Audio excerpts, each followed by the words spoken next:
What is going on, everyone? Welcome.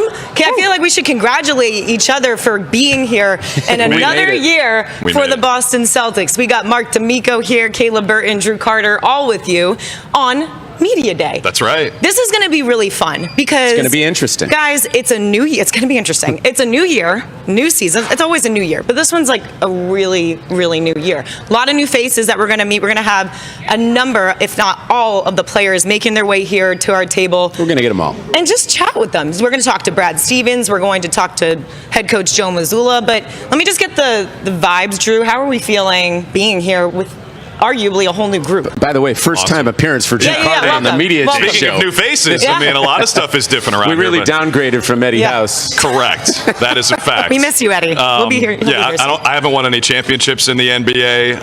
Yeah, you have. I did talk about one a couple of years ago, though. That was nice. But Eddie, we miss you. But it's good to be here. I'm glad we all survived the off season. We don't get paid enough because we didn't hit the second apron with our salary. So clearly we're good there. We survived the off season, but it's great to be back for another season with the Celtics. And Mark, I think it's going to be an exciting season. Like, I think people will doubt and sleep on the Boston Celtics this year, really for the first time in a long time, that this team isn't expected to win a championship and anything else would be a disappointment. I think it's going to be an exciting year. You think Joe Mazzulla is excited about being an underdog for once, for the first time in his coaching career? I bet you he is jacked up about that. But everything that I'm hearing coming out of the building across the street with these guys having been working out together for the last few weeks at the Auerbach Center is that, like, these guys are looking good and they might surpass expectations. Everyone on the outside they see the people who left, but they're not considering who the Celtics brought in, why the Celtics brought those guys in. And listen, I'm not saying they're going to jump out and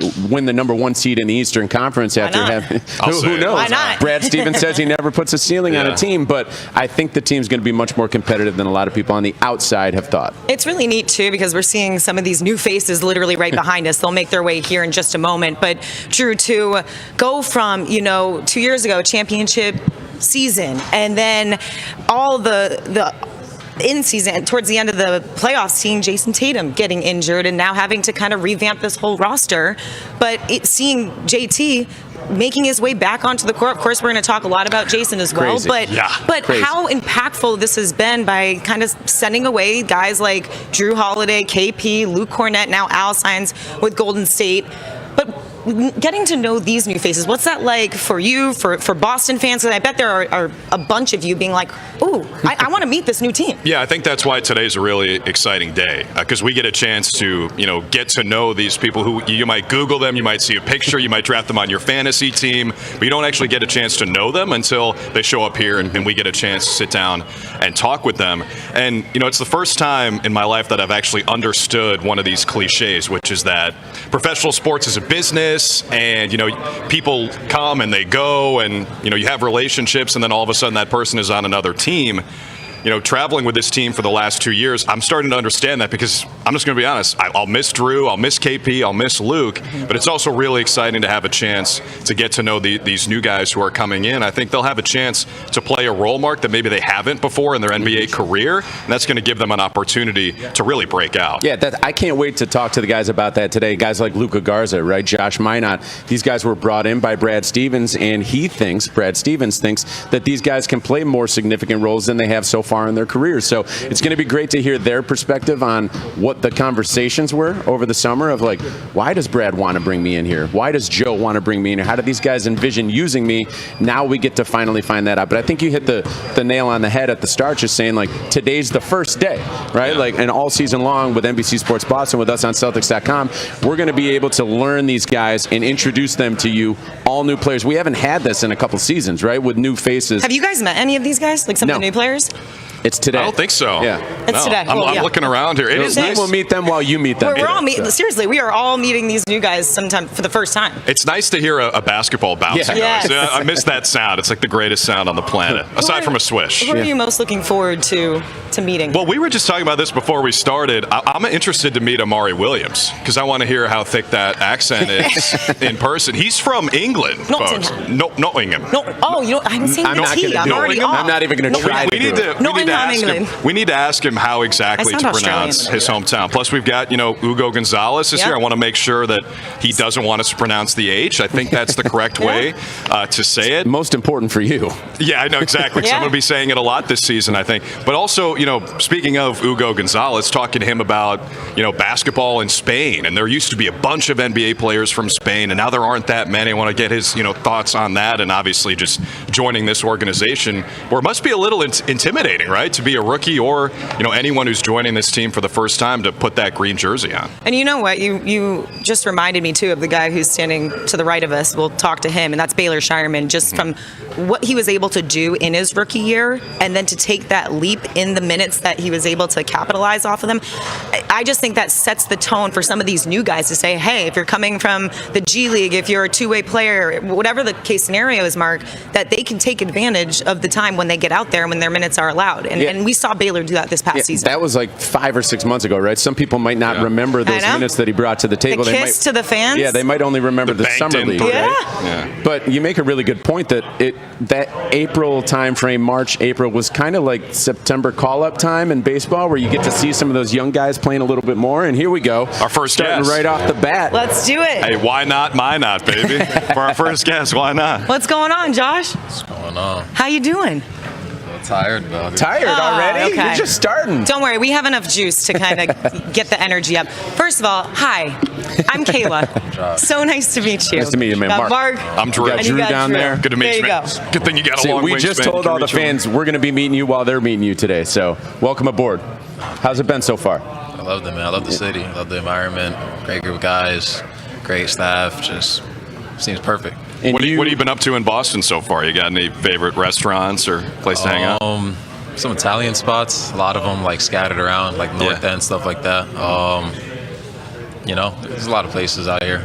North End always hits for the new guys. Have you been, is that where you've been to, the North End? Yeah, a couple times. Yeah. Been to Aria? I feel like that's like the hot spot for these guys. Yet? You cannoli guy? I haven't had a cannoli yet, nah. Smart, because the season's about to start. Pre-season, don't do it. Don't admit it. Josh, what about the fans? What about the fans? Are you... Oh, man, it's a bunch of love out here, man. I love it here, man.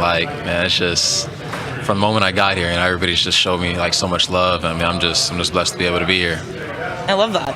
Are you, just in terms of even getting adapted, were you at Foxborough last night, by the way? Did you go Some to of them went to Patriots game? Gillette Stadium. Yeah. I realized that all these new towns. Yeah. I didn't know what city it was. Yeah, that's where the Pats play. Yes, that's where you were, right? Were you there? What was that like to see the Pats and just the fans? I know that was obviously a football experience, but you're going to get that in the coming weeks, coming months. No, for a fact, Boston, New England just has a winning culture, so just being around the fans there, and they just expect winning. So we were just talking before you sat down about how there's so many new faces on this team. You're obviously one of them, but we wanted to hear why people chose to come here, especially you and your former teammate, actually your current teammate too, but Luka Garza. You guys were out in Minnesota. What were the conversations that you had with Brad Stevens this offseason that made you choose this place to come and play?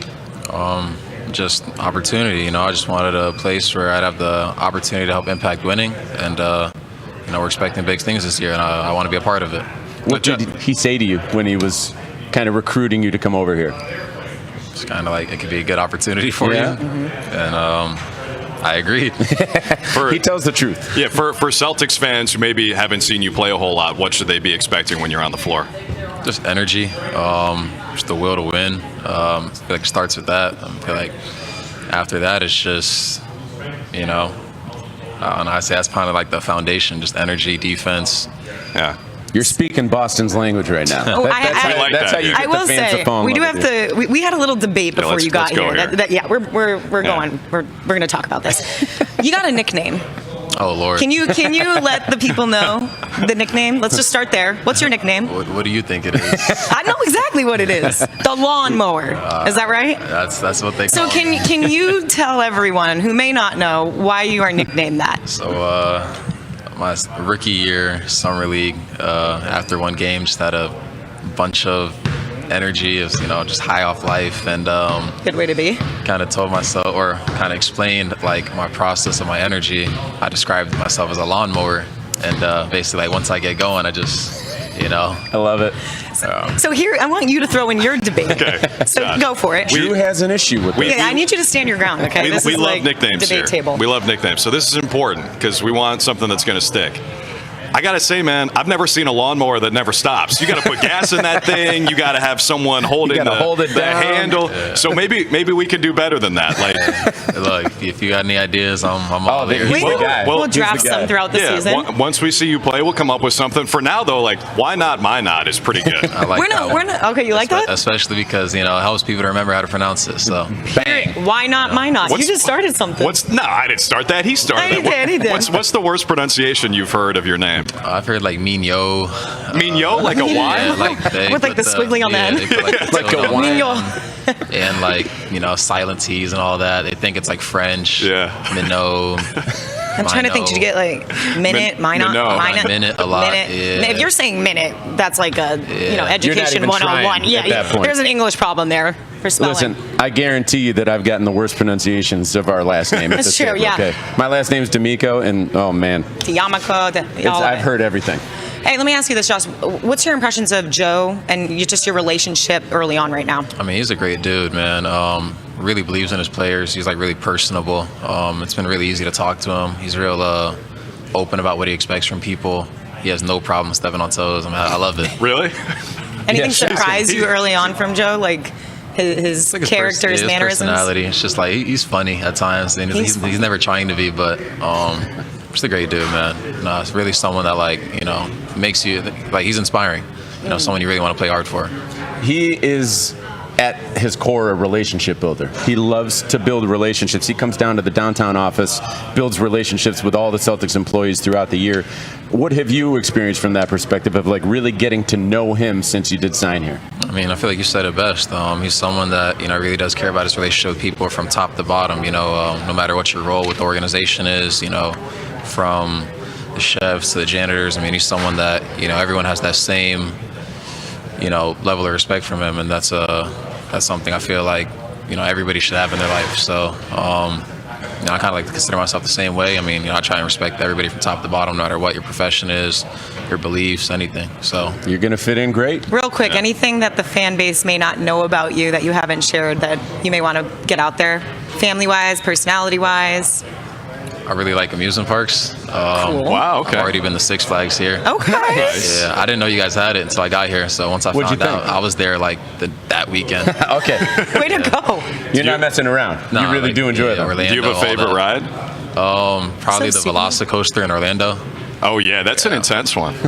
Last time I was down there, I did that one first. Big mistake. You got to warm up to it, Well, Josh, we appreciate your time. Thank you for Welcome coming to on. Boston. We're excited to see you play this year. Everyone, why not? Minott? Why not? Minott? That's And the lawnmower for now. Yeah. It's temporary. All right, folks. Go behind the scenes with the Celtics rookie class with Next Up with the Boston Celtics. From draft night to training camp to media day and everything between, this all-access series spotlights the NBA journey on and off the court. Episode 1 is available now exclusively on the Celtics official YouTube channel. Oh, I'm excited about this one. Look, he's right there. He's right here. We've got the rookie, the first-round draft pick, Hugo Gonzalez. Am I saying that correct? Yeah, Hugo? correct. Yes, That's all good. love it. I did it. Hugo, First time. nice job, Mark. Say it loud and proud so everyone knows. Hugo Gonzalez. I'm not I can I don't know if I can do that. I'm not expecting to do it. I can do it. Hugo Gonzalez. Hugo Gonzalez. There's a little more emphasis on that. Yeah, Hugo Gonzalez. There it is. It's like Yeah, that's all right. It's like I'll be Alcaraz, practicing, right? I promise. I mean, I'm taking almost everything, like Hugo, everything. Yeah. Like, No, we got to say your name right, man. I mean, I can't complain about that. This is the I appreciate the broadcast effort. team right here, so we got to get it proper. Yeah. I appreciate the effort. Should I do the authentic pronunciation Yes. every single time Yes. I think during the yeah. season? Absolutely. I'm Well, you going to answer spit that. on Scal every time I do it. It's like we would want our names to be pronounced correctly, Yeah. right? So, It's true. So yeah, that's a yes. Gonzalez. Hey, you got it. Boom. That was the That's best why one I he's- heard. the I did play-by-play take He gave 10 you the years of biggest Spanish in school. I don't know that much, but I think I might be able to say that. Probably that. Well, who would have thought we would have spent our first 2 minutes with Hugo on this? I know. What's the experience been like so far in Boston, man? Super good. I mean, I've been walking around the city as much as I could. Also, we were practicing a lot. Just adjusting. It's different city, different culture, different basketball. I think that I'm adapted well. I'm having a great time, and just enjoying. Some people say that Boston is like the closest thing to Europe, just in terms of the way that it's built and whatnot. I mean, it was built by Europeans back in the day. Long time ago. Yeah. What do you think? Yeah, I mean, when I've been talking with my friends, my family, something like that, it's like I'm from Madrid, and you know, driving here is not like square, you know, it's like a little messy. No, it's not. Yeah, good luck. Yeah, like Madrid is the same thing in the center of Madrid. It's the same thing, like it's old, like, and it's a little bit messy to drive there. So I always feel like you know, here in the United States, you expect to, especially if you're from overseas, expect like super high buildings. They got it, but they also got, you know, like European builds, you know, I would say. See, I nailed it there. Yeah. Pretty good job, Mark. Historian over here, geography expert. Hugo, is this your first time spending a lot of time in the States, or have you spent a lot of time in America before? I mean, the first time I came to America was last year, but just for a 7-day, like to some training, all that stuff. This has been the first time that I've been more than a week. So it's different, but I gotta say that it's coming easy. Boston is a pretty good city. Also, having the possibility of being here and, you know, not a lot of differential time between Boston and the East Coast and Spain, it's make it easier. Yeah. You know, it's good. Hugo, one of my favorite parts about not only you being here, but was when your name was called and in the draft. And it's really cool because you see sometimes the flashiness of, you know, the guys got the drip, they got the swag, and you got it. I'm not saying that. But your draft scenario being set up with, I think you just played a championship game. Yeah, you just played. So what was that moment experience like? Because to me, it just looked very humble and just like a guy who's coming here ready to work. Like, I just love that moment for you. What was that like? I mean, gotta say that, well, as you said, we were playing like the championship game with Real Madrid that we won, like super, super proud. And as soon as we won, like I'm gonna stop thinking like, all right, we did half of the job already. Let's see how the night is coming. Gotta say that it was a long night, and I was expecting something like different. I thought that players already knew where they were heading to before the draft night. That's not like that. So I was awesome. Super surprised. I was actually, you know, you got feel like something nervous. Also, you feel like whatever it comes is gonna be good for you. And if you're talking about the clothes and everything, I mean, I've been there since 12. Until 6 a.m. in the morning, so I need to be comfortable. So I remember actually hearing Brad Stevens give you the call, and he was like, well, have a great night. And he was like, wait, it's actually morning there. Yeah. What time did that call come through? 6 a.m. in the morning, go to Spain. And you'd been up all night? Yeah. That's an all night. I mean, he was celebrating a championship as a draft night. That was a pretty good night. All-nighter. I moved with my family there to watch it with me. I wanted to have that special moment with them. And, I mean, it was good. It performed well, so super good. And now you'll never forget. Yeah, so speaking of Real Madrid, I mean, that's one of the best teams in Europe. You played with the best. I mean, obviously, with the championship. So you played with a bunch of guys who are older than you, who have been in the league for a while. Now you're coming to the Celtics, and you're a rookie again. Do you feel like that experience will help you fit in with this group? I mean, I got a lot of luck that I play with a ton of players that play in the NBA. Hivac, Amari, Rudy Fernandez play in the NBA, and like last year was incredible for me. I got like 10 players that are ex-NBA players, so it was almost like a rookie year. But obviously it's different also, you know, like also adjusting to a different basketball. It's different than for playing for Real Madrid.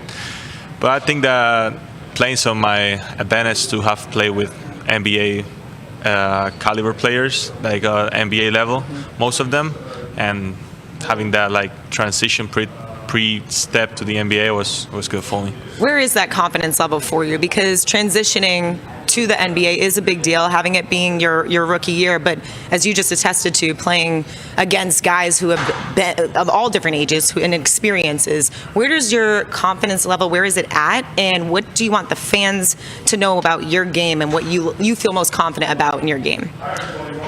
I mean, confidence, it's something that you got to build. And you cannot be confident until you see yourself out there.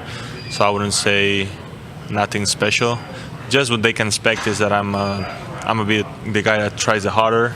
Always the things that that it's not what it's my responsibility. I'm always to try to have that in the proper way. So that will be the the things that I can control, I'm gonna try to be the best on them. One more question about coming up with Real Madrid, and we don't really get to talk to people very often who go through these programs because we cover basketball, not soccer. In America, we don't have the type of situations that you guys have in Europe where a player like you signed with Real Madrid at 9 years old, and you grow up in that program, and you get to learn from that program for basically your entire professional life. How did that impact you as compared to maybe what we experience in the U.S., where players are bouncing around in AAU leagues and high schools and different colleges? How did that impact you of being with Real Madrid since 9 years old? I mean, it was a blast. Like every guy in Spain, almost every young player in Europe was to go to the best academy. The best academy is Real Madrid. How they teach you to play, how they build you also as a person more than as a player. It's something that I'm really happy the decision at that moment my parents took for me, because I was super young, but I'm super grateful for them because they were everything for me since I was 10 years old. So got all for me from them. It's good words and super highly recommended experience.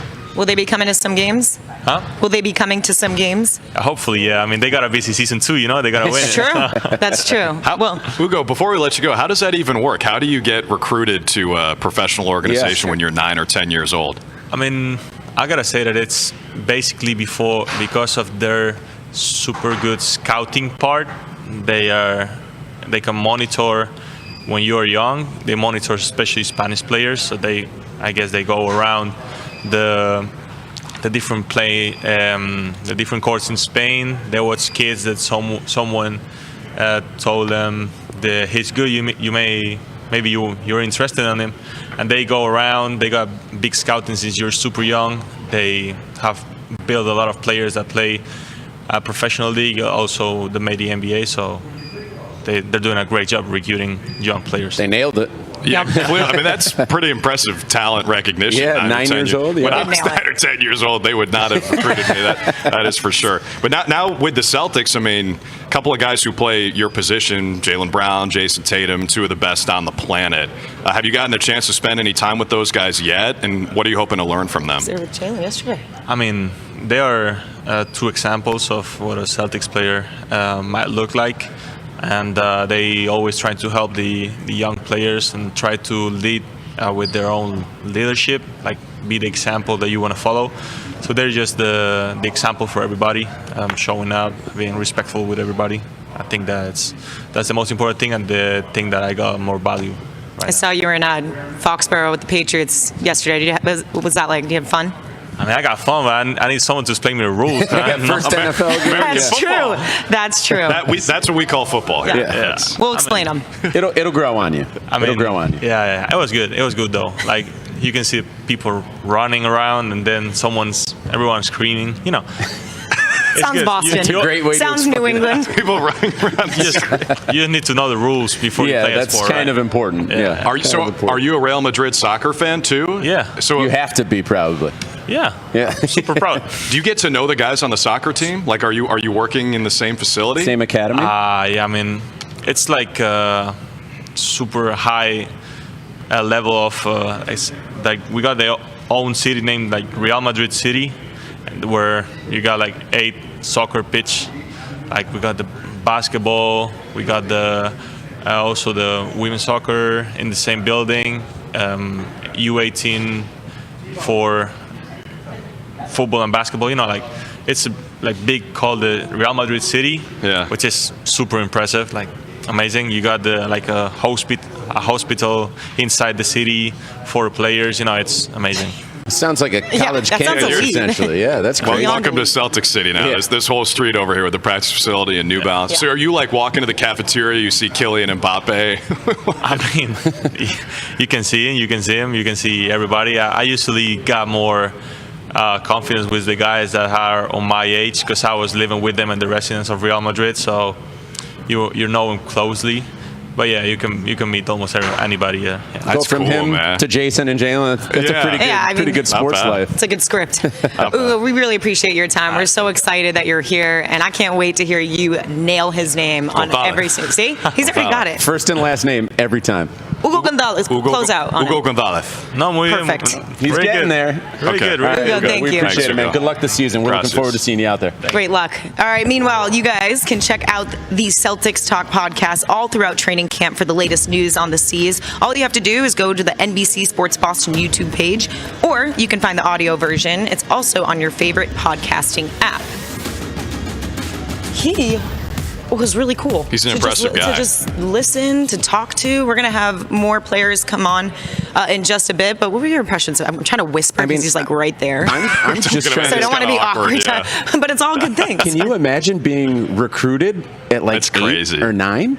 And it's a different world. Wild. Just imagine that, being that young and then going into a city that's named after the club that has recruited you. And think about the other, I mean, that is one of the most prestigious clubs, obviously, in soccer. Everybody knows that. Everyone's played as Real Madrid in FIFA. And basketball as And, well. and in hoops, that's the thing, is Hugo is going from a program and a system where there's experience, there are obviously talented players. He said 10 NBA guys were on his team.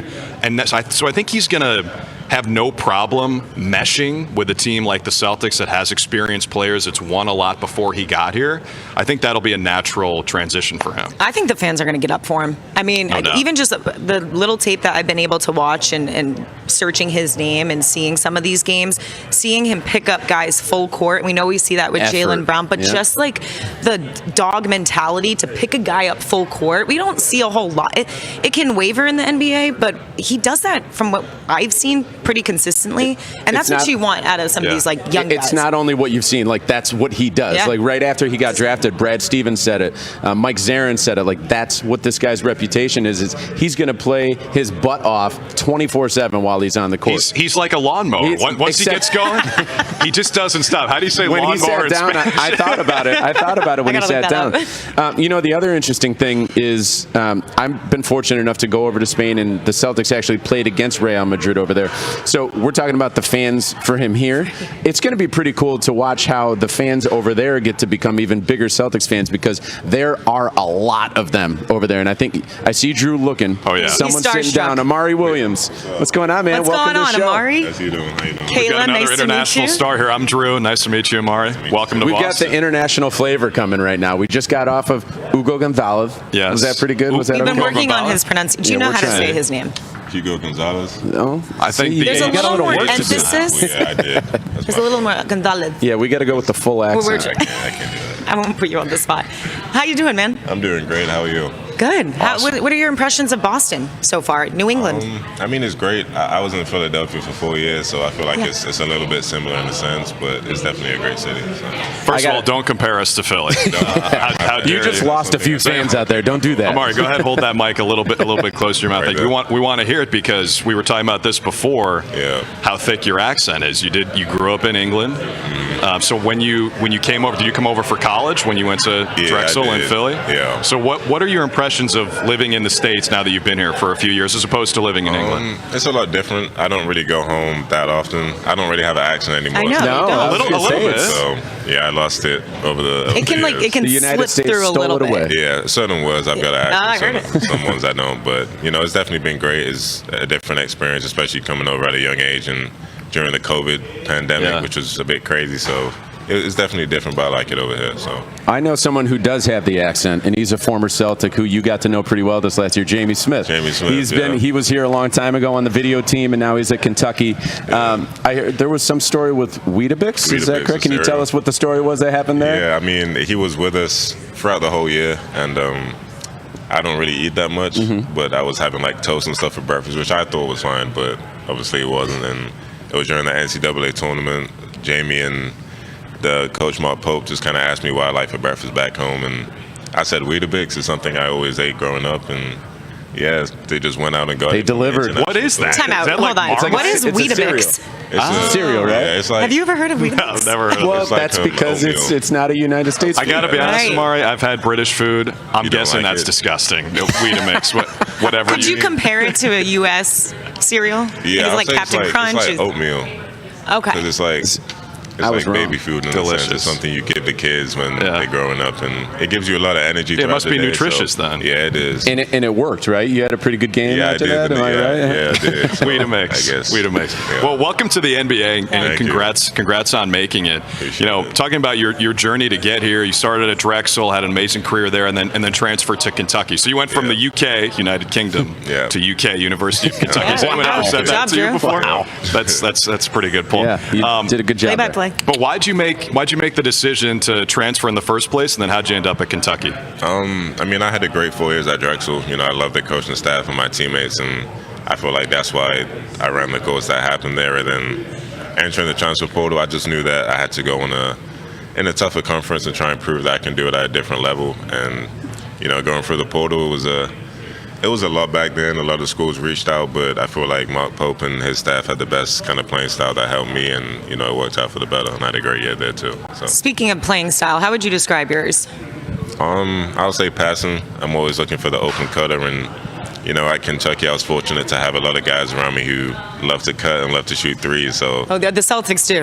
I don't we know do if a you were little bit of aware. that here. So They love the three that's- ball. Yeah, it's a good fit then. So I'll say things like that, and you know, that definitely helped me get where I'm at today. Just that playing style. You've got a little bit of Al Horford in his game in terms of passing, and I was actually fortunate enough to talk to your coach at Kentucky, Mark Pope, recently, just in the last month or two, and he described you as a modern-day center. What do you think that means?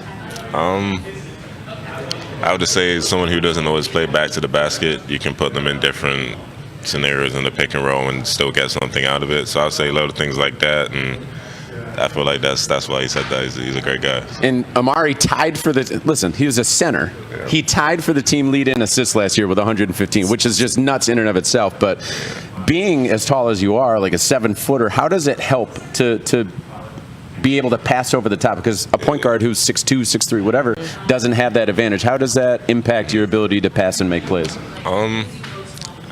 I mean, just like you said, just being able to see over the defenders, I feel like that helped me a lot, and especially with the kind of actions we had at the top of the key. You didn't really know who was bringing the ball up at times, and you could just flow into the offense anyway. So I'll say things like that, just knowing that I can help bring the ball up and kind of lead the offense, and the point guard doesn't always have to do it. So I feel like that's why it works out for the better. Former point guard, right? Yeah, I You're grew back up in the a point day? guard. Did you have a growth spurt or something, and that's how you ended up playing Yeah, center? CJ McCollum I did. I and- had a growth spurt. I've always been taller than the average kid, but Yeah. when I was 13 or 14, I grew from like 5'11" to 6'4". Wow. And it was a tough year. I had a lot of I'm still waiting on this, by the way. I was waiting for the joke. I'm stuck at 5'11". It's okay, fellas. Who were your influences growing up? Did you have a favorite player? I didn't really. I had a few international guys like Jokic and Antetokounmpo. Those are two guys, you know, I always just kind of looked up to, but not at a younger age. At a younger age, when I was a point guard, I'll say Derrick Rose. He was one of my favorites. That's awesome. Derrick Rose. But, you know, I definitely outgrew that role, but just picking up little things, and then just guys from back home, watching my older brother and the guys of his year, I feel like that helped influence me as well. So. What do you like so far? And I know you just talked about your game and how it can fit into being a great passer and what you are, defender and even stretch center, if you will. What is it about the Celtics where you see yourself fitting nicely into both this offense and defense? Yeah, I mean, the five's involved in the offense a lot, and we've seen it over the previous years, and just kind of playing with the guys around me, I don't always have to have the ball in my hands, and that's something I knew was going to happen to come to this level, and just helping get those guys open in any way it can, and I feel like that's the best part Unselfish about it. basketball. Are you kidding me? Like, fits talk right a in. favorite coach's language right there. I'm loving what I'm hearing, because some of the most aesthetically pleasing basketball is big to big passing or big to little passing.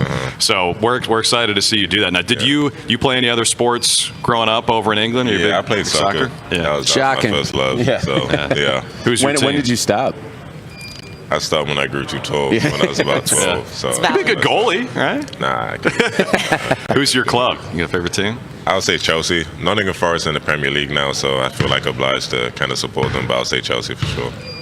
Who are you getting close with on this team? Early on relationships and friendships that you're building. The rookies for sure, you know, Max, Hugo, and RJ. Those are three guys you'll see me around a lot. Anything you want to tell the fans about one of them that Not one of them. they may not love? Spill the tea. Spill the tea. Yeah, we're a big tea talk here. Yeah. I don't have anything right now. Fair. Think Good, on it. good We'll get it out of answer. you. Way to hold it Veteran down. already. There, teammates. Last one for me. Why 77? How'd you choose that number? I mean, as we know, the Celtics have a lot of retired numbers. And 22 was my favorite, but that's retired. But I chose 77 because it looks the best. But I was watching, I think I was on Twitter the other day, and I seen the rookie from the Nets say that 77 is good luck in Hebrew. So I feel like that's a good. It's a double win. It looks good, and it's good luck. Yeah, so you're in the right place. Looks good on you. Looks good. Thank you. Appreciate it. We're looking forward to it, man. Good luck this season, Thank and welcome aboard. For sure. Awesome. Appreciate Thanks, it. Amari. Thank you. Thanks, Amari. Thanks, Good man. to see you. All right, Amari Williams.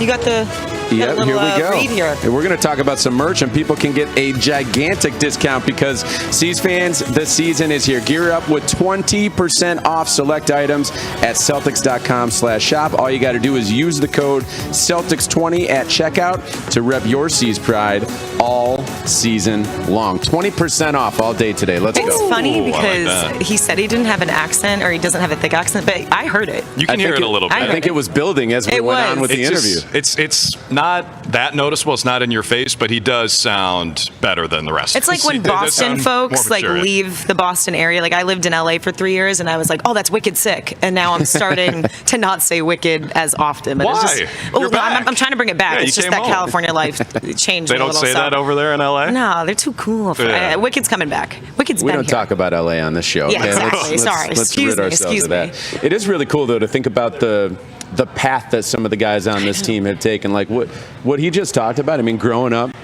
in the UK and. Yeah.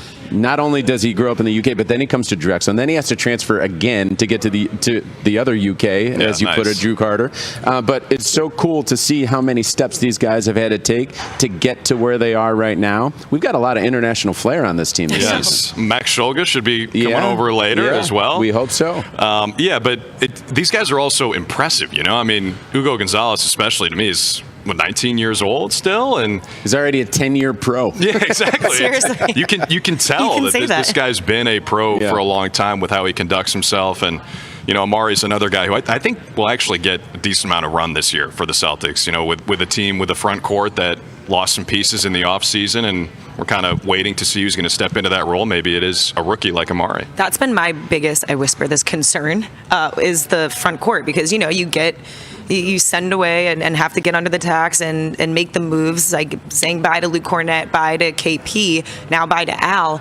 But I loved what he said. Like, what an opportunity for a young guy like himself. Everything that he just said about being a great passer, not being that, you know, I want the ball, meaning, and not that you're going to necessarily say that, but to say that I am a pass first guy, I like to get my guy open as your center. That, let me just say, as a basketball player, I never played at this level, but the level way below, it's refreshing to have your centerpiece, the guy who sets the top of the pick screens, who can be a stretch five and hit those threes, but also look to be a pass first guy. That just sets the tone for your entire offense. Like, it's great. And it's critical to this offense, as we've seen the last few years. Like, Kristaps was an underrated passer when he came. He made a lot of plays for the Celtics. Al Horford's had been making plays for the Celtics at the elbows throughout his entire career here. So it is important for big guys to be able to not only pass the ball, but able to read the defense. And I think Amari certainly can do that. And he's also a huge human. Like, that's a big guy right there. So that could be impactful for the defensive end that we might see this season, because the Celtics don't have a ton of bulk, right? So that might be the guy who provides that. What would you make of this center competition? Well, you know, there aren't that many guys who have been here before. I think we have a good guy to ask right here. It's Brad there. Stevens joining us. Hey, Brad, what's up? How we doing? How you doing, Brad? great. Good. Great to see you. Good to see you. Thanks for taking the time. I Yep. believe you've been extremely busy, Yeah. to say the least. Is that an It's been a understatement? busy summer. We just got to meet some of your guys. Amari, Hugo. We've been practicing. Yeah, we're trying to Hugo pronounce the Gonzalez. names correctly. Hugo Gonzalez. He was. Is that what you pretty said good. when you called him? No. Hey, is this Hugo Gonzalez? I called him Hugo. Hugo. Yeah. I later learned that the H is silent. It was 6 a.m. Amari's his still time. You He later probably learned, didn't too, it notice. was He 6 probably a.m. didn't even notice. He just got drafted in the NBA. It was 5 a.m. They had just won in the ACB, so life was good. He was having a Were darn good you night. watching that championship game? Obviously, it's a No. busy night. Did you have like the highlights up or something? No. Okay. No, we were already not did his watching that. research. There's a lot going on. Maybe on like a third or fourth screen. Yeah. it was, Red zone, It was a like- busy night. Yeah. It's really neat. We were just discussing, Brad, to see and to listen to Amari. This is my first time meeting him, and to hear him say right out the gate, I'm like, what kind of play style do you have? And he says, I'm a pass first guy. I like to hit the open guy.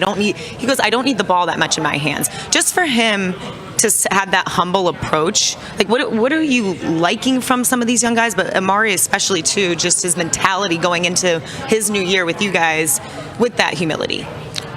Well, I don't think anybody's ever questioned that with him. He's a really good person. He's obviously got an upside. He's got an NBA body, as you saw up close, and long and strong, and feels like he can just elevate his game. He definitely is a pass-first guy that we'd like to be a little bit more aggressive.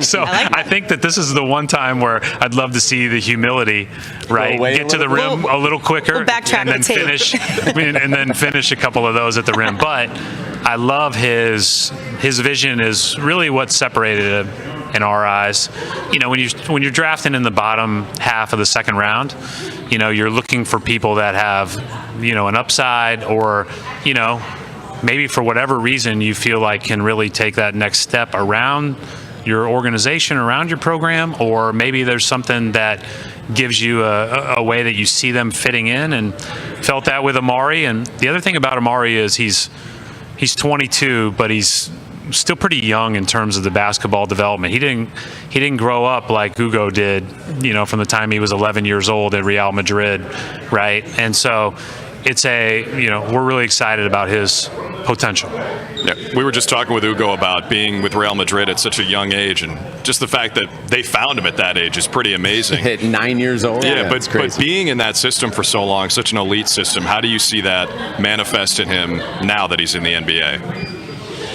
Yeah, it's going to be two totally different types, probably, of styles. And, each age and stage, he probably felt a little bit more comfortable.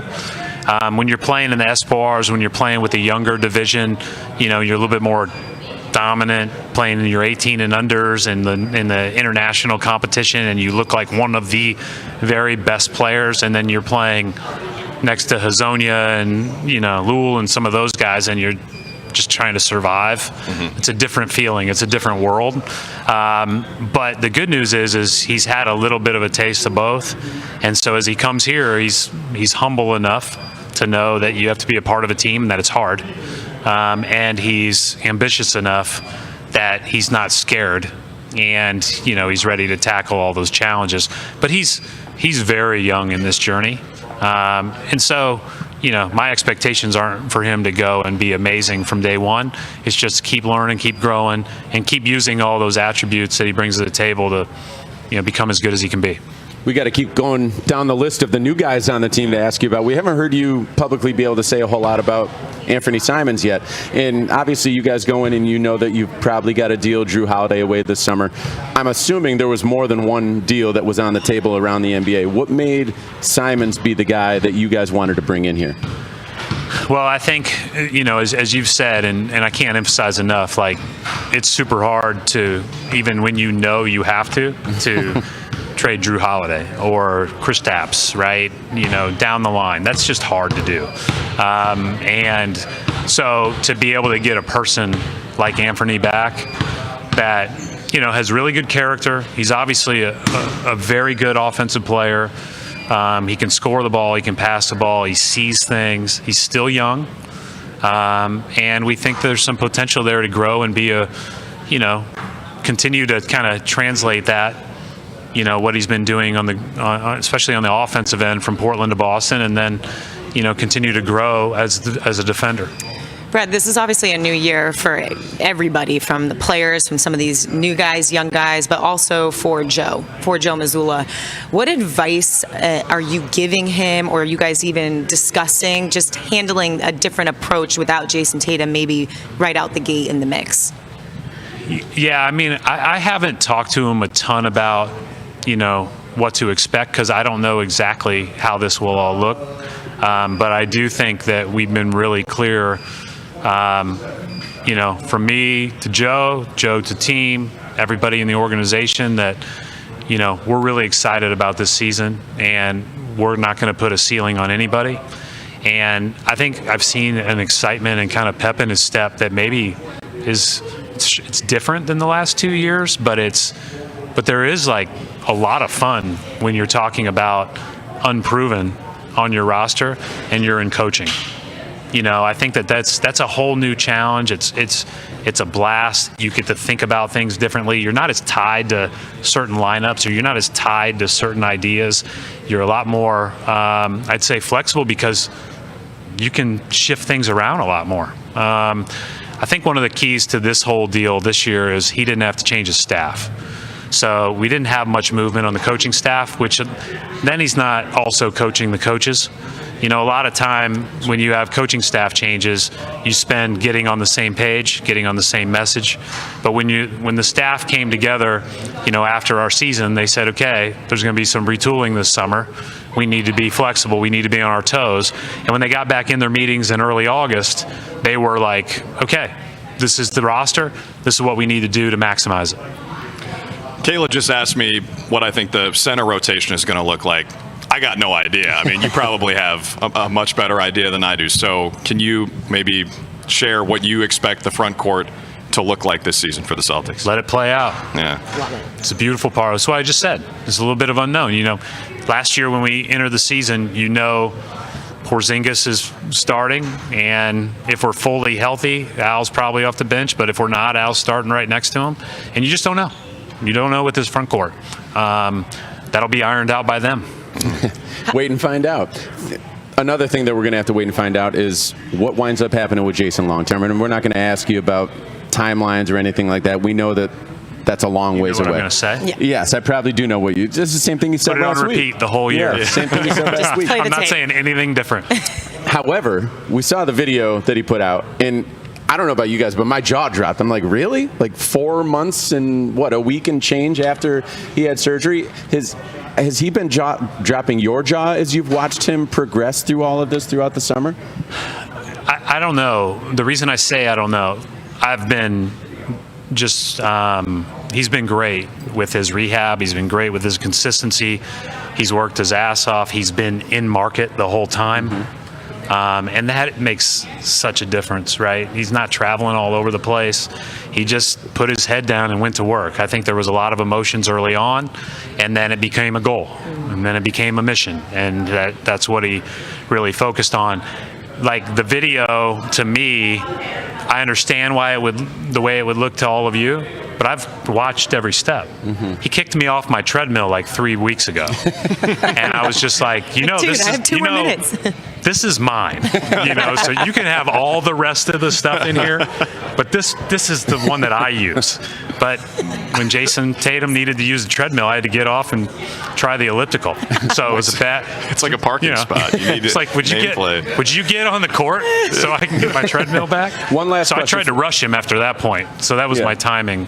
That's my value add. Yeah. One last question for you on that. So you've said you want him to be healthy. He's got to be healthy before he ever comes back. How do you guys gauge that? Is that like him returning to his pre-injury test numbers, or is it visually? Like, how do you guys actually gauge that whenever that time does come? You should get Phil Coles on the broadcast, the director, or executive director of performance. Nick Sang, for all the hard work that he's put in with Jason, which has been incredible. And that whole staff, they're very aligned on what a rehab plan should look like, working with the doctors after the doctor does the surgery, and what, his general outline might look like, and then making sure that they don't skip steps on the way back. And that's one of the reasons why we're not putting a timeline on him, because the most important thing is you don't skip steps. Mm-hmm. Brad, thank you so much for your time here. I know you've been super busy. It is so refreshing to hear a basketball bounce in the background. And a lot of other sports, a lot of football going on. So this is like football looked pretty good yesterday. Yeah. Didn't it? Were you there? No, I was not. A bunch of your guys were. So that was cool for them. I know. We got to teach Hugo football Americano. It's a little different. The rules, yeah. He didn't understand getting used to the rules. but he enjoyed It's the hard to atmosphere. get a Real Madrid kid to do that, but Exactly. I think he'll have a easier time adjusting to be a Patriots fan than I did coming from Indianapolis. There you go. So, all right. Brad Be well. Stevens, everybody. Appreciate it. Thank you so much. All right. The season, everyone, as you guys know, it's approaching, and the best seats will not wait. You can beat the rush and get tickets now to secure your seat for top matchups at Celtics.com/ticks. We got another newer face for us and to us. How are you doing, first of all? I'm doing wonderful, man. It feels good to put this jersey on. Yeah. What are your, Luka, what are your impressions of Boston, Foxborough, all of it? Not just Foxborough. I'm saying Foxborough because it's Gillette. Well, half the team. Boston. I saw all you guys there. So, I saw all you guys there. But just the New England area early on so far. Yeah, I mean, I've loved it so far. I grew up on the East Coast in Washington, D.C., so it's nice to be back in a big city after being in the Midwest the last 8 years, so it feels really nice. One thing that I've heard about what the team expects you to bring to the table is physicality. Mm-hmm. That is something that, we kind of been a little bit of a finesse team the last few years, but you are a physical player. What can you say about the game that you bring to the table from that perspective? Yeah, I mean, that's absolutely a quality that I embrace and I wear. That's just who I am. It's how I've been since I was a kid, just playing through the Big Ten in college. Like, it's just physicality and, playing tough, playing hard. That's who I have to be on the court to be successful and to help impact winning. So I'm going to bring everything I have and give everything I have, every possession, to help this team win. I think we should maybe expect some blood out of Luka Garza at some point. fans Or would the love guys it. he's guarding. The fans would love it. Yeah, we do love that here in Boston. Now, you were an incredible player in college at Iowa. Go to the NBA, role maybe is a little bit different with the Timberwolves. Now coming to the Celtics, what do you expect your role to be with this team? Yeah, I think that's what's exciting about the opportunity for me is, there's a clear kind of path to opportunity for me if I go out there and take advantage of what's in front of me. So I think for the first time in my career, I've kind of had, that ability to get out there and show what I can do at a consistent, level. I've been in some, really good teams with some really good bigs in the past. So I've learned and I've gotten better through those times, and I feel like I'm ready for this opportunity. Luka, one of my favorite quotes that you said, I think the number one skill that I have more than anything else is playing hard, having confidence in my offense through screening and passing. That's something that the Celtics embody, that, the passing obviously, but sharing the ball, the three-point shooting, the unselfish ball. How do you see yourself fit into this style of play? Yeah, I just think throughout my career I've been able to, develop a high IQ for, helping the ball move on the offensive end, whether that's through screening, running hard, or, being able to score myself. So I think that's just a quality I bring to the table that, I can help there be a good flow on that end. And, I love to get guys open, especially guys, we got so many guys that can be covered with a lot of pressure. You talk about Payton, Anthony, all those guys, and Jaylen. So, getting guys off them is an important skill to have, and it's going to help this team be successful because that lets them, do what they do, and that's what I'm going to try to bring to the table. What are your impressions of the Jays, Jaylen and Jason? I mean, it's awesome. When you can walk in a room and play with guys who have succeeded at such a high level. Obviously NBA champions, but guys who've been so consistent. But they're different in different ways. I just think the work ethic you see right away, and the approach every single day. I think just seeing Jaylen's, just his intensity and the way he, views the game, and I feel like every time he speaks, he has something to say that's very impactful. And just I think Jason's just, you can already tell. I feel like he's just a leader by example of how he carries himself and the mindset that he approaches every single day with. Yeah, and he's already back out there on the court. I mean, it's crazy. Unbelievable to see this guy, and it's not because he's Jason Tatum. Right? It's not shocking to you because you've probably seen it, but when we saw that video, we were a little like, what? I was like, is this an old video? This guy's running? Were you surprised? Yeah, I mean, I think, obviously I haven't been here the whole time, so I'm new, but, I think the way I've seen him come in every single day and work and the mindset of just being around all the time, I feel like it's no surprise when guys like that work and show up every day that they have, results that surprise everybody. I think that's just a common theme. We're excited to see you out there. Thank you so much for stopping by, Luka. Luka. Luka Garza, Nice to can't wait meet to you. see you out there on the court. Appreciate it. If you guys are interested in becoming a Celtics season ticket member, all you have to do is take the first step by joining the Celtics waitlist presented by TD Bank. You'll get the opportunity to access to ticket plans when they come available, and you can visit Celtics.com/waitlist to learn more. Oh, I'm excited here. Here we go. Now. This is where Main table event talk. right now. Table talk. Joe's favorite part of the day. Let's go. If y'all ain't tuning in, tune in now because we got head coach Joe Mazzulla with us. Joe, how you doing? I haven't seen you in person and maybe since the end of last season, so I missed you, man. It's good to see you. All right. Did you miss me? No. I know. Joe, how was your summer? I'm happy to be here. So. No. You do anything fun? Sorry. Joe, how was the summer? You do It was anything good. fun? Yeah, it was a little bit longer than you wanted, but I'm glad to be back. But it was good. It's a good time. What are your impressions so far of some of these new guys? I mean, I'm meeting them for the first time, like Amari, like Hugo, Luka. What are your impressions of some of these young guys and new? Yeah, I mean, I think the most important thing is who they are as people. So we've had about 9 to 12 weeks of off-season work, and they've been there the entire time just working. So at this point in the game, they have the right mindset, they got the right approach, they have the right character to get better. And now we have to grow that as a team and continue to work on that, adding in the daily stresses of practice, of games, of travel, all those things that go into that are deterrents from having the right mindset all the time. Now we go in that together and we fight to have that that mindset.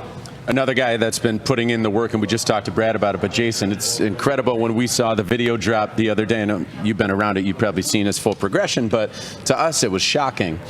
What do you think that this injury and the recovery and the process is going to do to him long term? Because I would assume it's going to do something to him mentally when he comes back. Yeah, and I think, once the emotion of the injury kind of settled in, a month after, I thought that was the greatest thing that the injury could provide, is an opportunity to really take your mind to another level, to get to where you need to get to. And so I think he's kind of leveraged that and has used that to kind of tap into a different side. I mean, you go through something like that, it changes you, and you have to be able to get to a different place to get through that. And I think he's been committed to that every single day.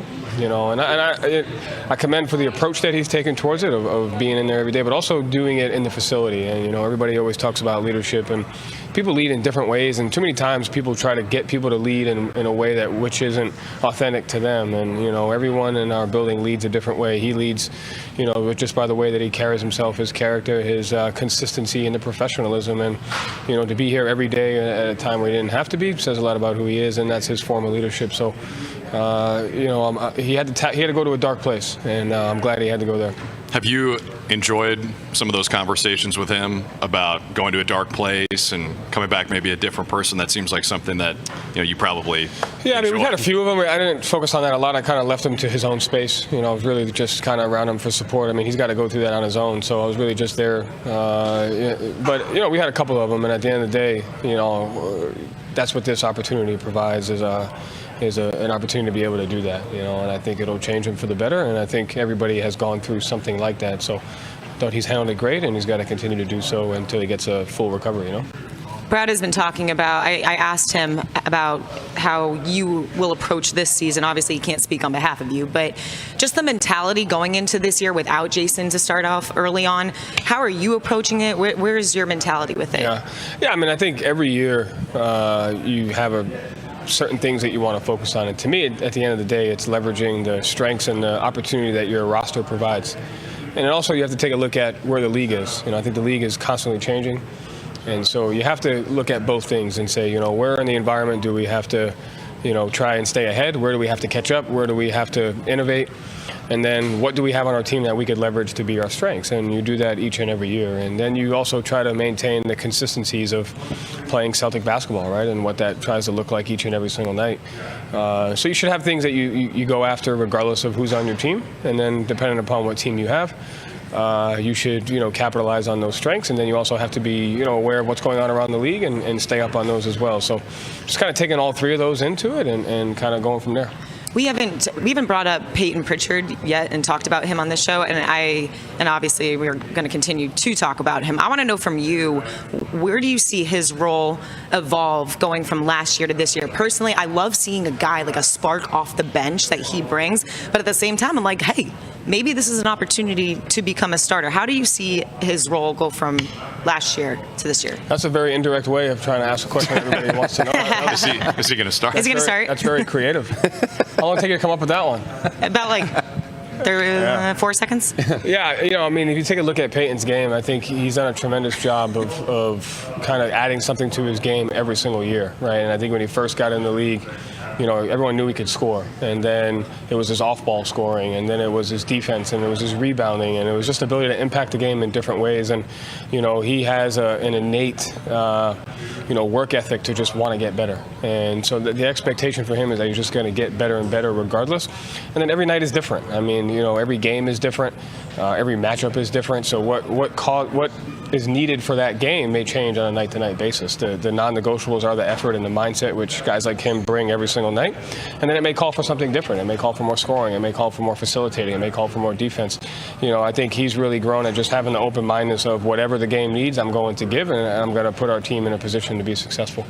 We've joked about this a couple times on the show, but just knowing your personality, something makes us feel like you're a little bit excited as the battery's running low on our iPad, but a little bit extra excitement for this season because of the outsiders maybe doubting you guys a little bit, and so many players on this team who have chips on their shoulders and are trying to come in and prove something.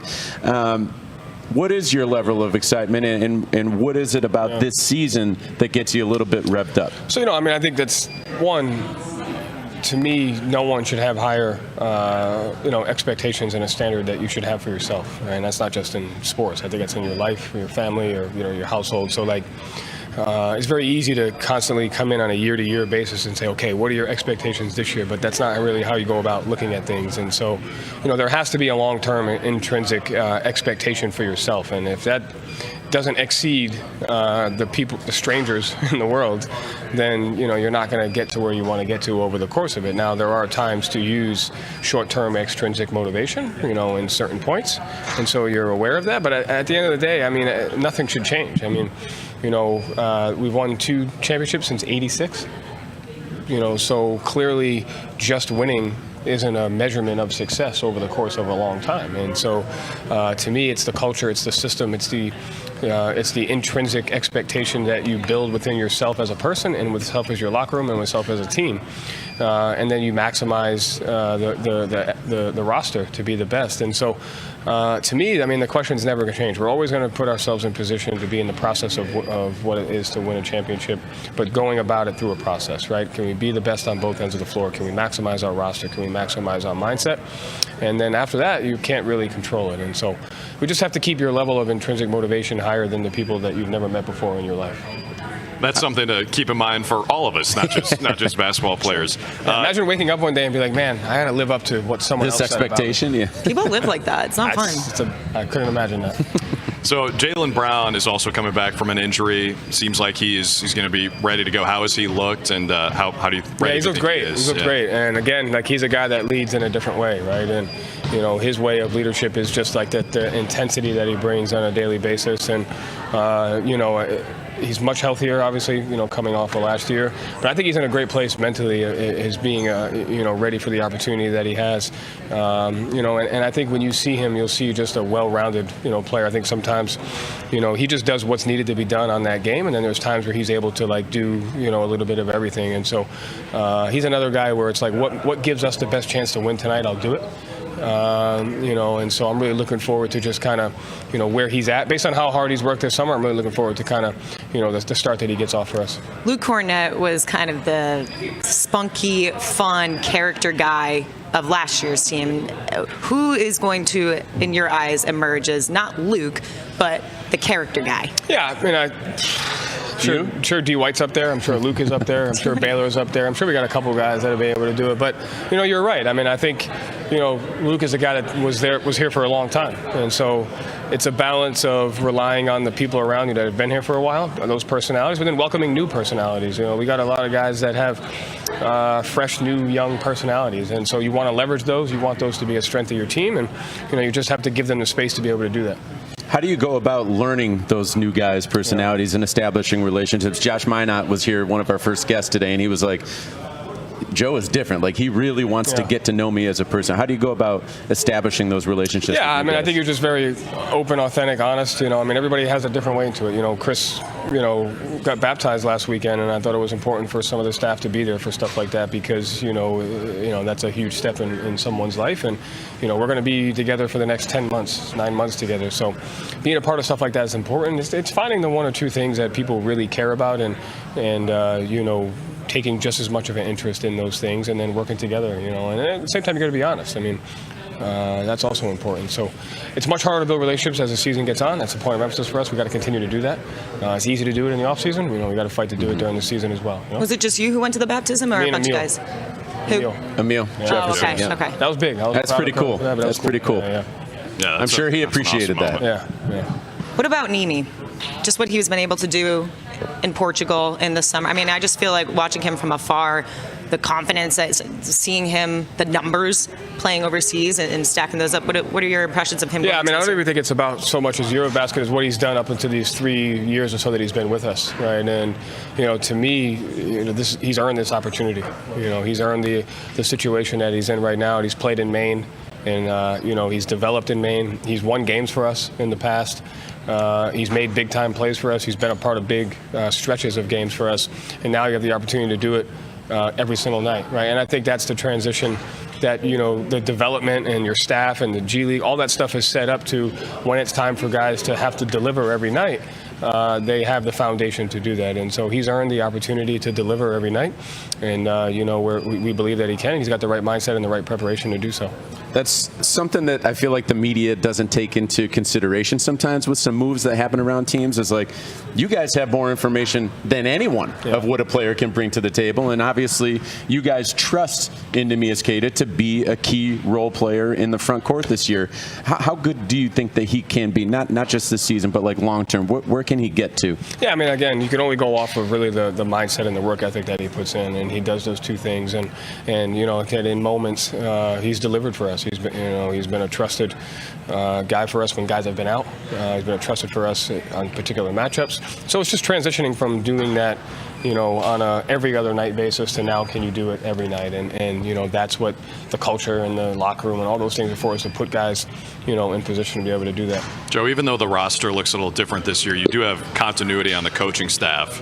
How much does that help you as you enter a new season? Yeah, I mean, we got continuity on the roster as well. I mean, we got how many guys coming back? I mean, almost 8, 9. So there's and again, like, continuity is more about what goes on in the locker room. We have a ton of guys who can answer the question, this is how we go about things, this is what we do here. Now, have they all played significant minutes? No, but I think you rely on your locker room, you rely on your culture, your expectations, you rely on all that. So we have a ton of carryover from a mentality standpoint. It's now working as a team to bring that to the execution of the details. That's what we'll focus on. Real quick, we're going to let you go, but can you remind me of the Italian restaurant that you, Zoe, and Beal went to? Because I wrote it down and I forget. Oh, La Campagna, great. Yeah, it's a good spot. Best I've wine never list. heard. I looked. Elite wine list. It's like a hidden gem. I've never heard of this place. It's your go-to. One of your go-to spots? If I don't go to the North End, it's one of my go-tos. Okay. Yeah, it's up. It's like outside of the North End. Because of the wine list. That has a lot to do with it. I heard you ate everything. I mean, what's a dinner without doing that? No, like you ate Beatles plate. Well, I like to order for other people so that I can control what I'm Is going that to not eat. nuts? I mean, you like to order for other people? He's a head coach. So I can That's make true. sure the rules. I can get a little bit of everybody's and know that they're not going to finish it. And if Did there's- they make any suggestions? Was Zoe like, hey, I want tapas? this? No. Tapas? Everyone's eating. I'm doing tapas. That's the thing. I don't even think it's tapas. I think they're like legit entrees, and he's just but he going turns after it each into one. tapas. I see. Joe's always thinking big picture. I heard he was he's a up menace, here, like, we're all down here. at the table. Absolutely. All right. Absolutely. All right. Noted I'll for have to if we check it ever out. eat together. You're not allowed to order. I do all the ordering. All right. Okay. Appreciate it. They should have your own Joe list. Mazzulla's Eats. We'll get there. I got to win a little bit more. There you go. Probably. Okay. Hey, Thanks, thank Joe. you Thank so you. much. Good Appreciate to your see you. time. Head coach Joe Mazzulla, everybody. We got more coming up, but Mark, hit us. Yes, sir. We've got a promo for Junior Celtics Academy. Got a little one who's looking to grow their game. The Junior Celtics Academy, presented by New Balance, offers programs designed to build skills, confidence, and healthy competition on and off the court. Find the right program for your junior C and sign up today at Celtics.com/JRCeltics. Baylor. And with that, we got Baylor Scheierman at the desk. Baylor, what's up, man? Good to see you. Good to see you guys. How's the summer been? Now that it's over. Yeah, it went by pretty fast. Yeah. Was pretty much here a lot of the time, just working out, hanging out in the city. So it was a good summer, though. I enjoyed it. Do you travel at all? Do anything fun? I mean, I went back to Nebraska, which is fun for me. I don't know if it's fun for There you go. What do you do for fun in Nebraska? Go to the lake, golf. Maybe some Play a little golf. I saw golf, some huh? golf on the IG, I believe. I saw. How's your swing feeling right now? It feels pretty good, actually.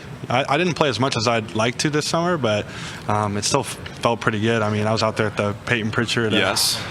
played pretty well out there. You know what I'm saying? I didn't hear that. I heard you got carried by your teammates. Who? Yeah. Well, I think that the foursome was me, Craig, Derrick, and Welsh. Well, the other three weren't carrying. Craig was pretty good. I think he had that 4-iron working. Just so the folks at home know, there was a little contest to see if you could hit the boat in the middle of the pond, and Baylor didn't want to do it. Baylor, he was scared.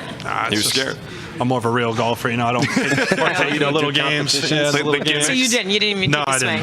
More of a real golfer. How about Drew Carter with the inside information? I know. Huh? Was this recorded and you just didn't want to be put on camera? I don't think it was recorded. No, I have it on my phone. I'll send it to you. Okay. That'll air out later. But you do play golf right-handed, right? Or am I making that up? You play left. But Isn't D. White a lefty? D. White plays lefty, but he should play righty. He plays better righty. Who's the best on our team? Hauser. If you're going to say Sam. you. There's no shot. It's Hauser. Although Pritchard has gotten pretty good this year. Really? Sam, Payton, myself. I got a question for Payton when he sits down at this table. He said he's 3. Is that fair?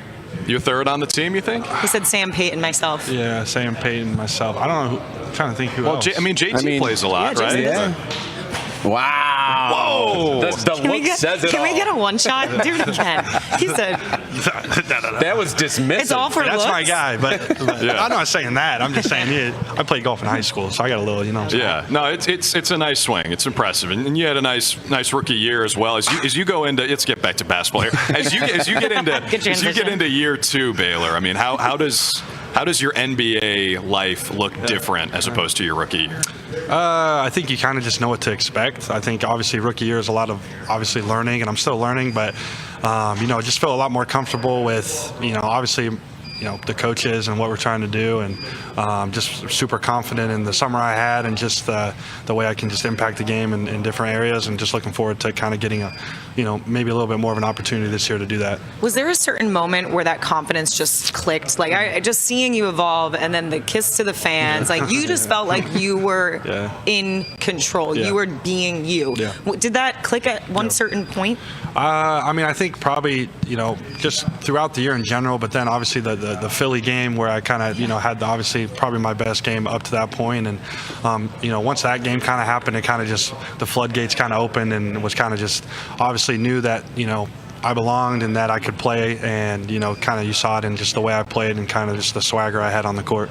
How did you kind of parlay that into your offseason? Because the most interesting thing for me for a second-year guy is you have the whole summer, right? Like, as you said, you know what to expect, but you've got the whole summer as a pro. So that run that you had at the end of the season, how'd you parlay that into this offseason? I mean, just pretty much just going to work. I mean, me and Craig, like we were talking about, just spent a lot of time together this offseason, and a lot of time in the weight room as well, continuing to just develop my body. And, like you said, I understood that, I ended my rookie year kind of on a high note, and but I wanted to push that forward, and I think that started with an offseason. I think I've had a really good one, so I'm just excited for what's to come here. What's been the number one point of emphasis for you, aside from working on your golf swing, as it pertains to basketball? What's the number one thing you want to work on going into this year? Well, I think for me it was just defensively, just continuing to emphasize being a defensive playmaker and being able to get a lot of steals and be in the right positions defensively, and I think I've done a good job of that. I think in summer league as well, I did a good job defensively. Obviously,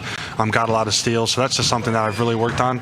And then offensively, just shooting on the move, just continuing to harness in that skill, which is a difficult skill, and I feel like I've gotten a lot better. Have you gotten to meet some of your new? You want it? Well, I just just go. You got it. He said he had swagger on the court. That's what I liked here, because you do. I mean, you got like a serious flair. Yeah. You play to the crowd a little bit. Where does that come from? I mean, I don't know. I've kind of always had it ever since I was little. I mean, growing up watching Pistol Pete. Really? So Pistol Pete was like my guy, and just kind of the flair he had. Jason Williams too. Just the behind the back passes. I mean, basketball's a game at the end of the day. Like, people come to watch us play, and so you might as well put on a little show have a little fun while you're doing it. You know what I mean? That's kind of just me. Are you sticking? Are you sticking with this? I'll do a little bit of everything. Okay. You know what I mean? A little blowy kiss. I mean, you're the one who gave Jason celebration, right? Yeah. That's how elite you are. You're giving other people things to do. Hey, man, I'm just trying to have a good time out there. You know what I mean? This guy's a real student of the game, though, because when were you born, Baylor? 2000. All right, so he's watching Pistol Pete. Happy belated, by the way, a couple days ago. Thank you. You're just on YouTube watching Pistol Pete, huh? You got like a VHS or something? my parents were feeding me. I mean, Bob Cousy, Pistol Pete, Magic Johnson, Good job, Earl Mom of Pearl and Dad. Monroe, all of them. We had this video tape that like went through like the history of the game with all like the greats. So yeah, I'm fairly educated. It's so unique because I feel like if you walked around your locker room and asked everyone if they knew who Pistol Pete was, like I would say probably the majority literally don't even know who he is or that he existed, but you were actually studying him growing up.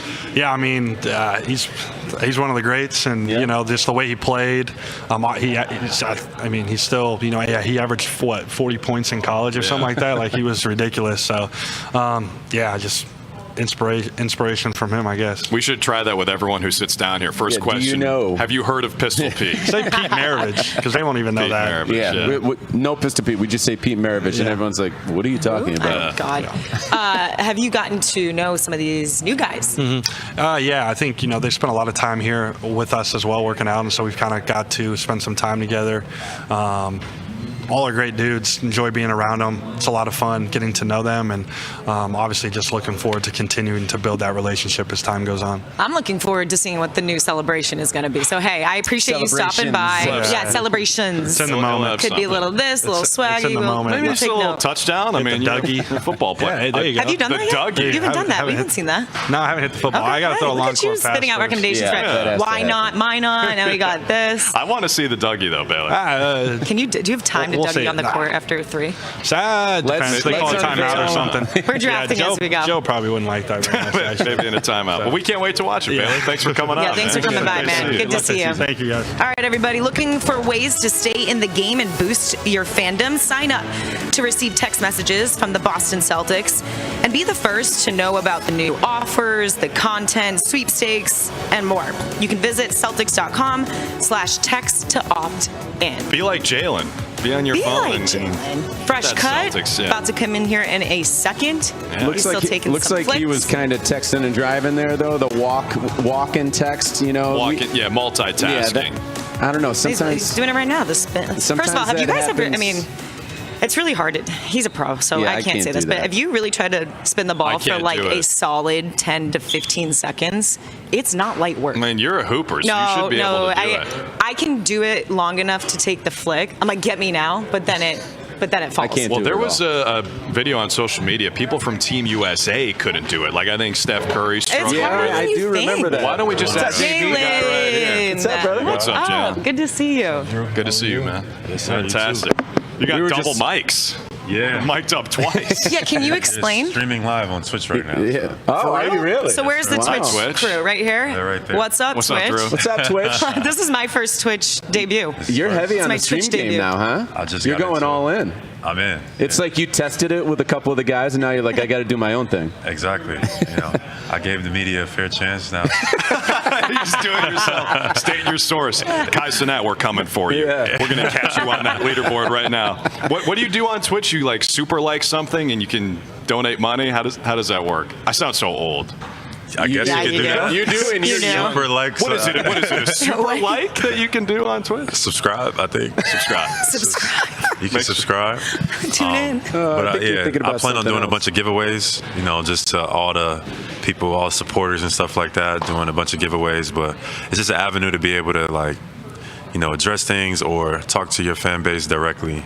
A lot of times, sometimes when you talk to the media, there's angles and narratives. Not this table. No. though, just to be clear. No, They get maybe all not mixed you, up. not you guys. There right? you go, yeah. But you know how it goes. So being able to just be able to speak directly, and I think that will come in handy in the future. So What's like the average viewership for your Twitch? I'm not sure. I just started. I don't really look at the views. I know nothing. That's About it. like I need to learn straight to more. it. I feel old now too. Shoot, I need to She's pocket watching your. You and Kyrie are really like the two NBA players who are doing this. I think, right? and I think you're going to start seeing it more. Yeah. You're going to see it a lot. because you're a leader by example. Hopefully, I'm going to try to keep it, community oriented, keep it basketball related. I'm not going to do a bunch of the stuff that you see other streamers do.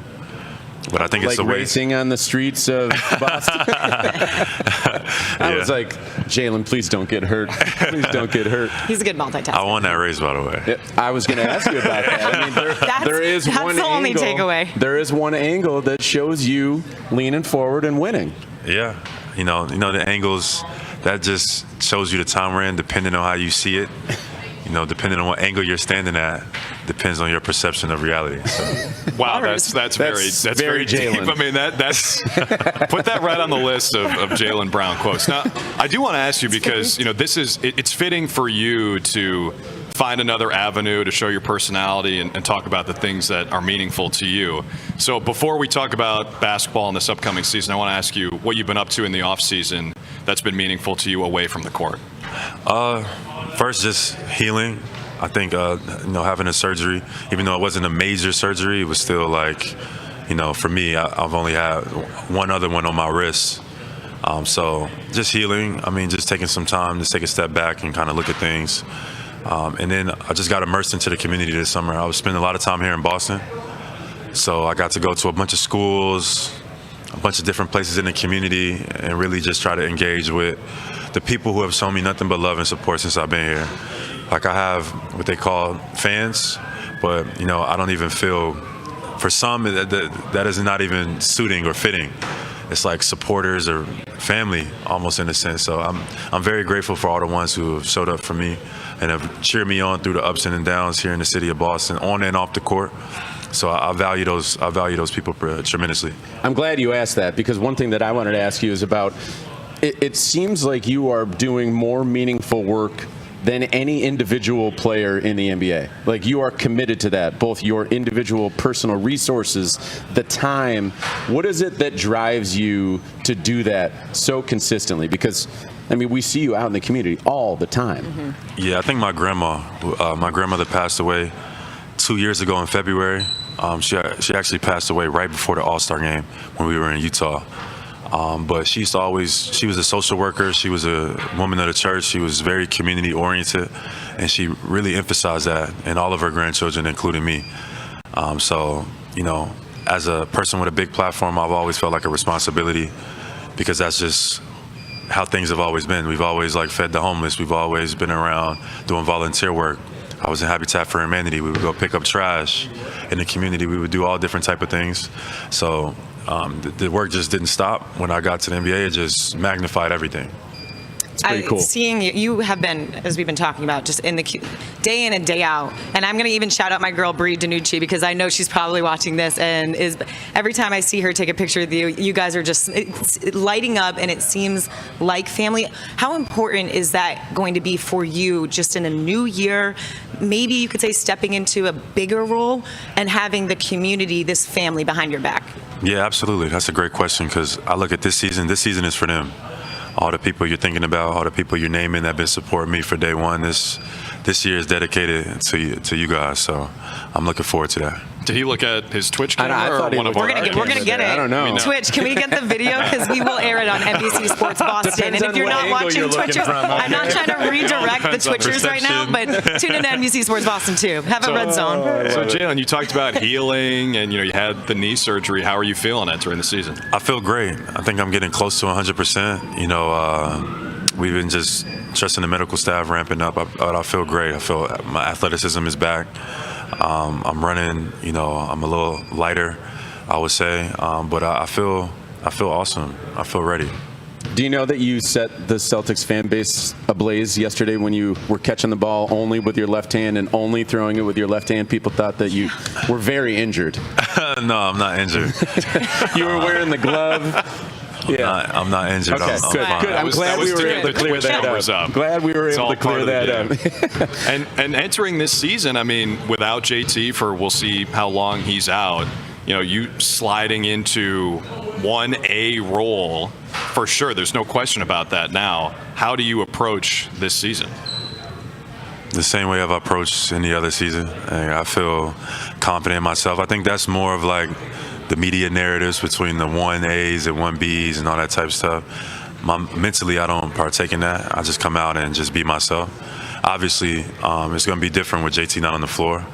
But in terms of how I approach things, no different. How will it be with, not that your relationship with Joe would be any different, but to have a different maybe offense without Jason Tatum being in the mix at least early on? How do you kind of go about approaching this season with Joe? How do you communicate your style of play that may support you being that one guy? Yeah, we've had some good conversations. For me, I want to play fast, play faster.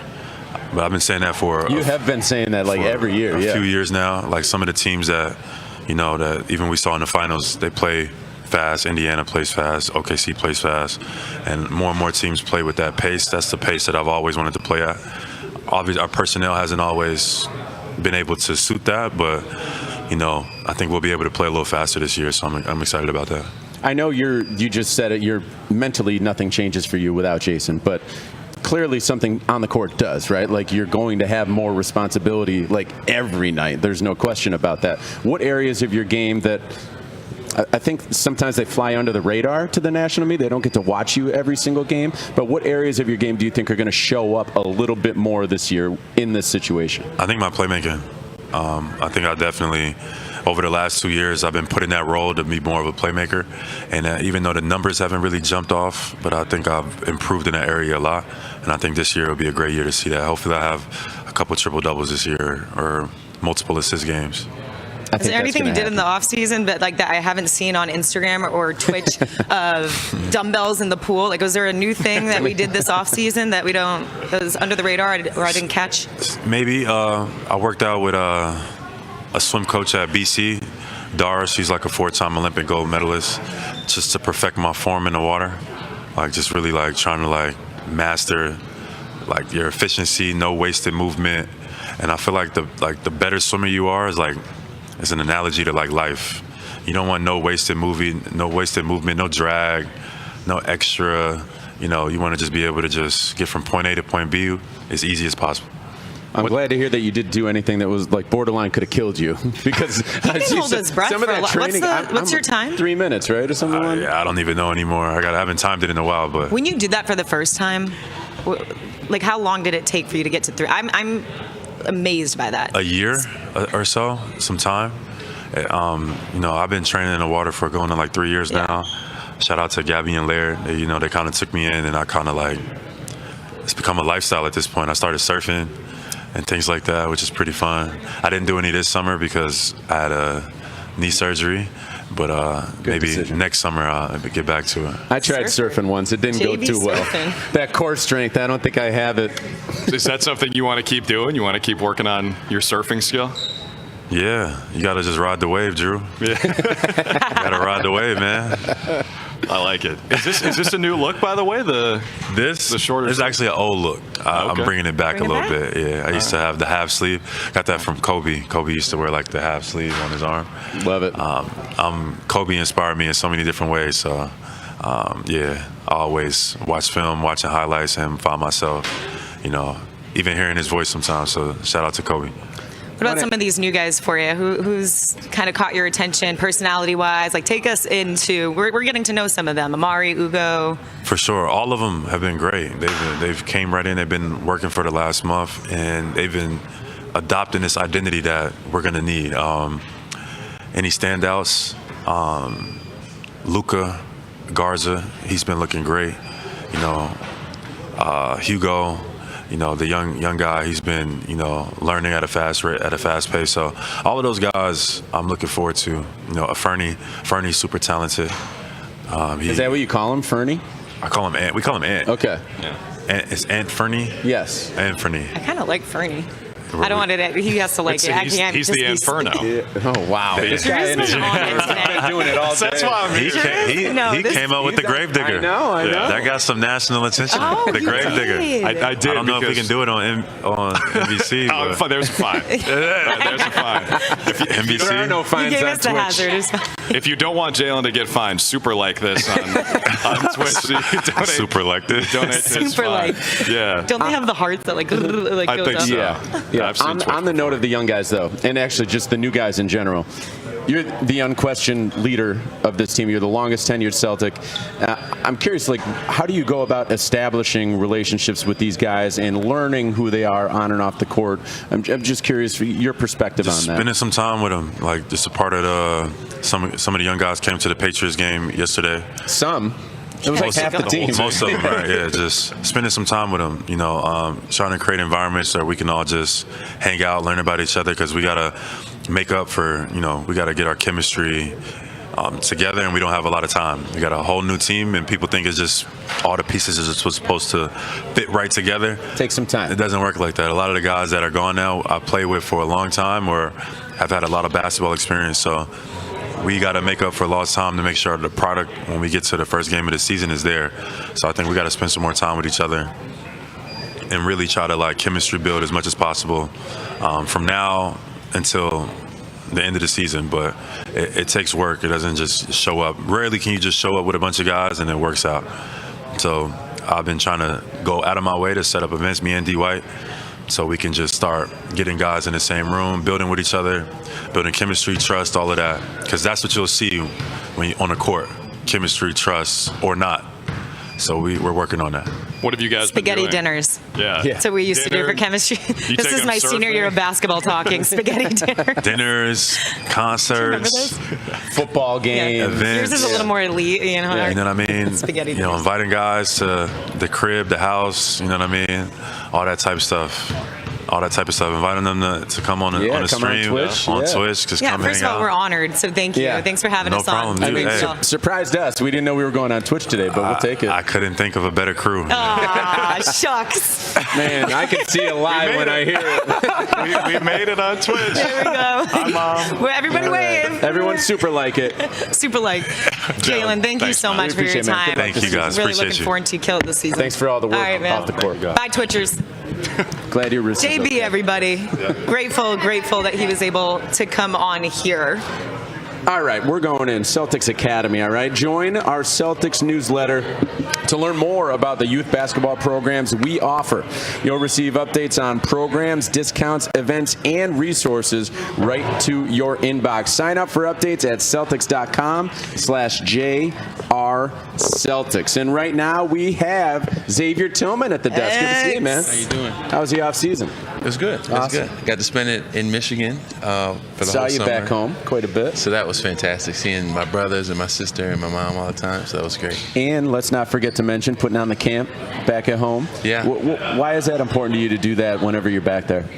I just feel like that's how I got introduced to basketball, right? Is doing all these camps. My mom would just throw me in, and, you know, I had to meet new friends from around the city. I got to see how good I was at basketball, not just in my school, but, you know, throughout the city and stuff like that. And so I felt like it's my job to kind of do the same thing, you know, for the next generations.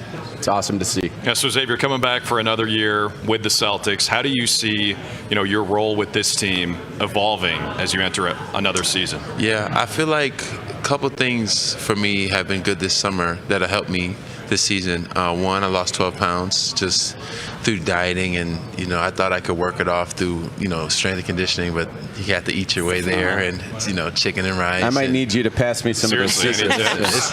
It's way more simple than you think, but like it's like consistency is the thing that I've, you know, gone to learn. So Did you cut out certain foods or add certain? oh yeah, like, you know, the pizzas and the chicken wings, That may and do the it. fries and the Nope, no pies. pizza. For me. You just throw them all in the trash. It's like the same as an avocado. Like, what? When you're watching the Lions play, what are you eating? You got no pizza and wings. Rice cake. Kettle corn. Kettle corn is actually a good snack, Kettle right? corn. Not too heavy. Cotton candy grapes. Those are delicious. You ever had those? Love Me? cotton candy grapes. Yeah, that's. Are you suffering, or are you like you're adjusted? You're fine with the food? So the funny part about That's a it hard is, thing. I actually feel better, right? So like I'll wake up in the morning and like I actually feel good. My energy's good. And then I realized when I have the other foods that I thought were delicious, the pizzas and all that, I'm like, dang, I feel kind of like crummy today. So you actually just feel better, you know, when you make those changes. And so you feel like that's translating now on. I mean, losing 12 pounds is I mean, my significant. knees feel fantastic, Yeah. like cutting and jumping and stuff like that. Like I've noticed that a lot. And then that allowed me to train a lot harder this summer with my trainer, Christian Rodriguez. So we've been at home in Grand Rapids really just getting after it, you know, Monday through Friday. And then I played 5-on-5 on Saturday. So we were really getting after it. It seems like the Celtics might want to play a little bit faster this year. We just talked to Jaylen about it. I know that's something Joe is always preaching, is playing faster.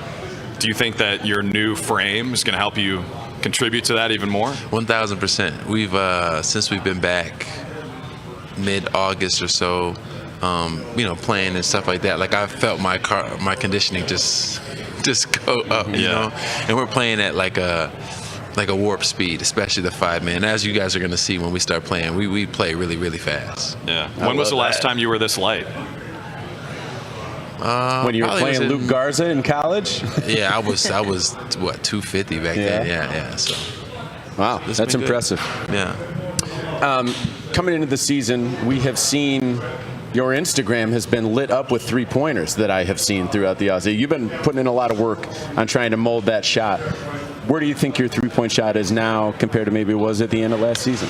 I'm not going to say 180 because it's like a steady improvement, but at the same time, my confidence level is like even higher than it was last year. I feel like now I just want an opportunity versus like, last year I felt like I needed to have things right in order for me to take a shot. So this year is more so like, if it touches my hands and there's space, I'm going to let it go.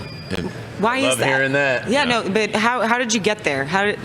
Why is your confidence to where it is right now? I think it was the reps. Like you shoot so much. I'm talking about like you're not making 10 a spot. You're making like 50 in a spot in a day, and you're going to the next spot, or you're making 50, but then we're doing a lot of movements and shooting and stuff like that. I think the reps just built the confidence to where it was like, all right, man, like I've done all this practice. Like once it's time to scrimmage or once it's time to play, like I'm gonna play free and not restrict myself because like I've earned the right, And how do the coaches and your teammates empower you to take those shots? They're hype.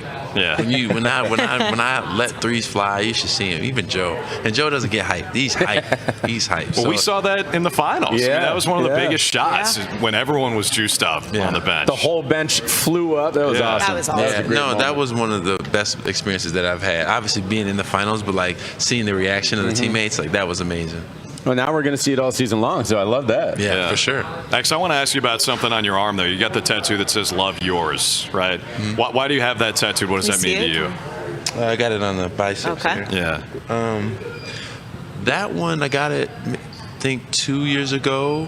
And I mean, the basis of it was, like everything that you have from, your family, your relationships to where you're at in life, like love it because it's yours. You don't get a chance to take somebody else's life. You don't get a chance to live somebody else's life. Like if you embrace what you have, it kind of makes everything sweeter versus assuming that the grass is always greener, How would you describe like this group collectively? I know it's early, you're meeting some of these new guys, newer faces, but where are you guys at as a team right now? Just personality-wise, getting to know and the expectations maybe moving into the season? I think it's really early, like you said, but I think that we have a group full of younger guys and the energy is lively in the locker room, like bringing in guys like Josh.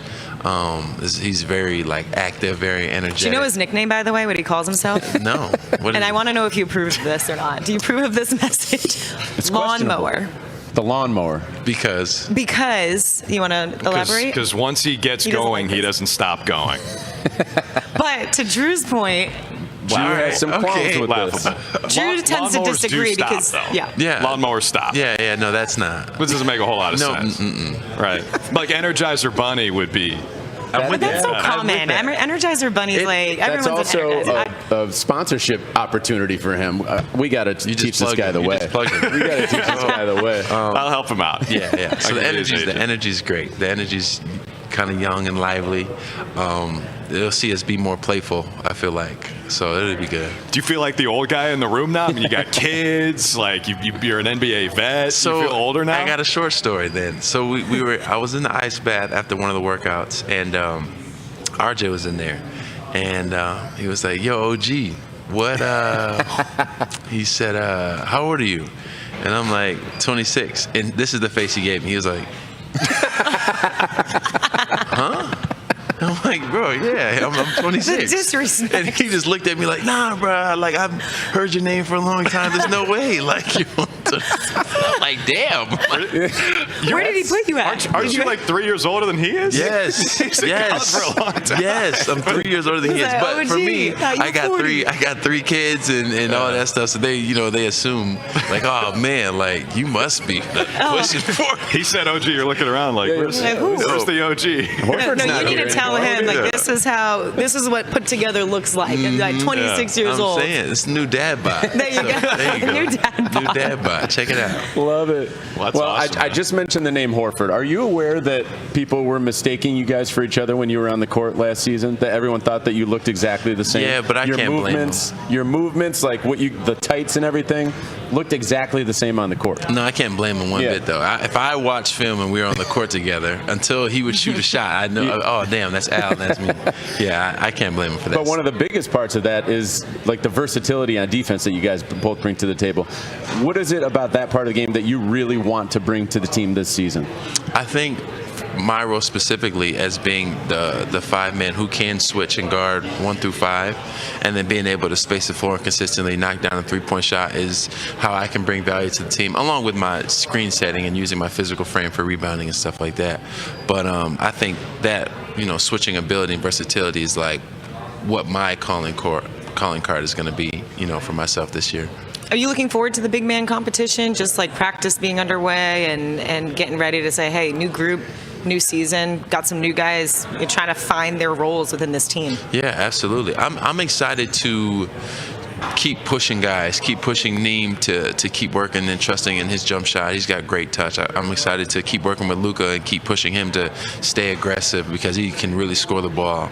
And I'm excited to keep motivating them to keep getting better day in and day out and not like kind of coast. Like I realize, and they probably do as well, like we have a great opportunity to play. And this is something that through last year, not playing as much and watching Al and Luke and KP really like hold it down and watching their consistency day to day and how they were able to play and the treatment that they had to get mixed with the works that they had to put in. Like, now that I'm having an opportunity to say, hey, man, like we got to make sure we're taking these steps and not kind of like taking it for granted. Yeah, but I love how you say that because it's we. It's not just me. It's not just you. I think for some guys it might be easy to say this is an opportunity for me to play more, for me to start.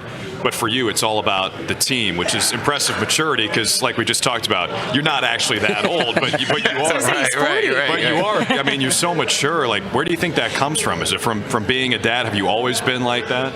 I think it's from being a dad early.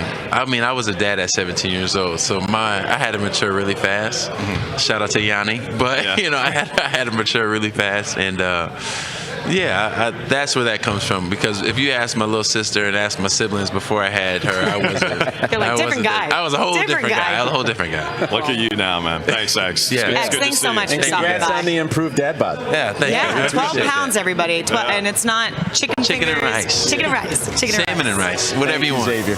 All right, everybody. Stay up to date on exclusive fan offers and team news by signing up for Club Green emails presented by Encore Boston Harbor, the official email subscription of the Boston Celtics.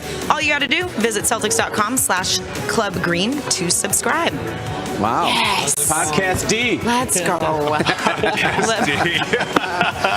I had it up here. I had to say it. Podcast You've been D. waiting all day to say I've been that. waiting for You it. got to highlight it. There we go. Yeah, I mean, you He had really to does. launch the podcast. You loved your time on View from the Rafters that much that you had to go and do it on your own. Your inspiration. Said no one ever. What's the experience been like, though? What made you want to do this? It's actually been pretty White fun. Noise, by the way, if anyone doesn't know. White Noise Pod. Yeah, come on. Everybody support. Subscribe. Yeah, subscribe. There we go. That's a new word. Jaylen's been teaching us. We just went on Twitch. Like and subscribe, Like right? and super like. Unsubscribe, resubscribe, unsubscribe, resubscribe. There's a little tip. Does that give me more? I'll take it. Whatever helps us do it. No, it's actually been pretty fun. I mean, at first I was like debating if I should do it, but I mean, just talking with my boy and just telling stories, I think is a lot of fun, and we don't know exactly where we're going with it, but I think that's the best part about it, and I'm enjoying it. Does he like create, or your person create like the content behind it? Do they give you different ideas? Like, hey, this is the topic. Like, do you have to now fit this into your schedule? Are you in do you have to tell production Joe, meetings hey, and- look, I'll be at practice, but like we have a production meeting. Yeah, I've been. at 7. No, I'm not in that really. Well, he like has like a list of things. He's like, we can start talking about this, and then we just basically just start talking, and if we hit it, we hit it. If we don't, we don't. And it's just been a lot of fun, and I think we're getting better at it. I don't know. I felt like at the beginning was awkward, just talking to a camera, but I think it's just gonna be a lot of fun, and I mean, just a great way for me and my boy just to tell stories and just kind of have fun with it. You're carrying it through the season? Yeah, that's the plan. Yeah. Do you have Jaylen's mic? He's got a mic right now, just walking around. Yeah, with Twitch. JB's a high. He's getting his practice reps in between walks. We got to do a stream and a podcast, together or something. Maybe like a collab. Yeah, we got to do something, right? Well, if you need any guests, I am available. That's you. I'd love to come on. There we go. If the folks it's $1,000 per appearance. Yeah, what's the appearance fee? Me, it's about 10. If the folks watching have to subscribe to one podcast, though, should they subscribe to yours or Hauser's? Ooh. They can only subscribe to one. I wonder if Sam is still doing the podcast. You know what? So say your point on that. We've all had that question. Is Sam still doing the podcast? And you go, it's not a good thing if he still is, and we're asking that question. Yeah, you got to do more advertisement. Promotion. Yeah. That was kind of savage from D. Wade. Is he still doing the podcast? I was on the Hauser podcast. I had a great time. But at this current moment, I think we passed him. But hey, we can do a collab with that too. I'm cool with that. Since we're doing comparisons in this realm, is golf? Is he one of those? The golfers? Yeah, how's your golf game? I don't play might be generous because Baylor was talking some. What Baylor say? He said you're a great golfer and a great guy. Yeah. No, he said he's the third best golfer on the team. Baylor is? Yeah, that's what he said. Third he said best. Sam, Payton, Sam, himself. Payton, and then him. Yeah, I like that top and three. Then I probably sixth. Okay. But you golf lefty, right?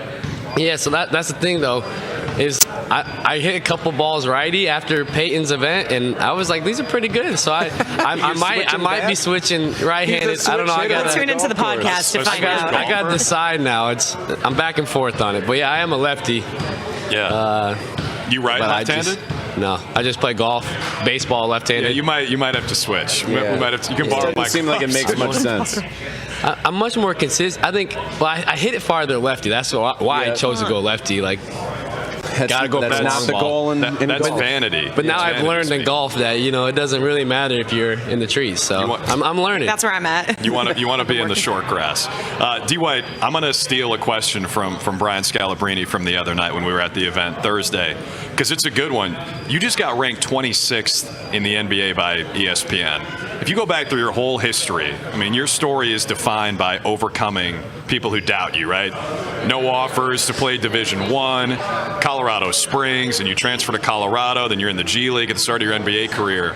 And now here you are as a top 30 player according to ESPN. What does that feel like to finally get the recognition that you're one of the best players in the world? It's kind of crazy. Try not to focus too much about it.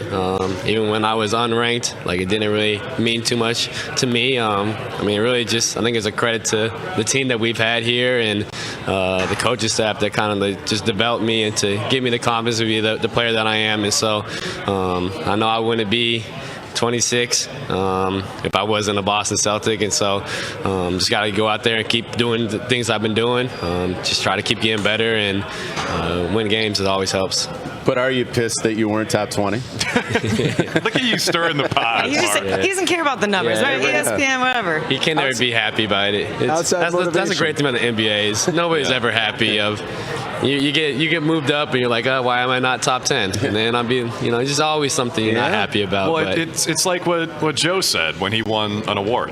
Nobody cares, right? There we go. Nobody cares. Did you have that on your shirt or your hat or something? Yeah, nobody cares, really. Nobody cares. Yeah, I also asked Joe, I'm like, do you miss me? He's like, no. I'm like, yep, of course. Nobody cares. Nobody cares. You going into this year and Jason not being available maybe early on, what does that look like for you? How do you step into a more advanced role just with not having him out there? Yeah, I think, everybody's going to have to step up. JT basically led us in every category. And so it's a lot of points, a lot of assists, a lot of rebounds that we all got to have to step up. And, I just went into the offseason like, how can I get better? And understand I'll probably have a little bit more responsibility, which is exciting. But still just got to do all of the things that I've been doing to put me in this situation now. And so So obviously you can't replace the JT, but we're just gonna go out there and compete and find ways to win. What are the areas where you think you will have more opportunity? It's got to be a couple specific areas of the game. Yeah, I probably got the ball a little bit more. Maybe playmaking.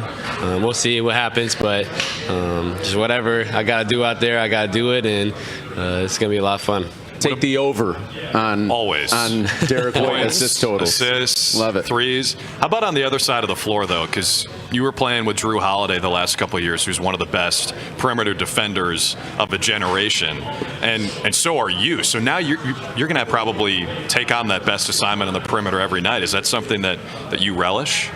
Yeah, it's gonna be fun. I mean, that's what you get to play against the best basketball players in the world every night, and you're just competing at a high level against some really talented guys. And so, obviously, not having Drew is gonna be different, but it's gonna be all five of us out there competing, doing what we need to do to limit these stars. And so, yeah, it's obviously gonna be different without Drew and the guys that we lost, but we still got some guys coming in that have that mindset as well, and it's gonna be fun to see them blossom. Yeah, Jaylen was even talking about how you guys, specifically you and him, have been really intentional about building camaraderie and the team chemistry and bonding. What's that been like, and how important is that with kind of a lot new faces?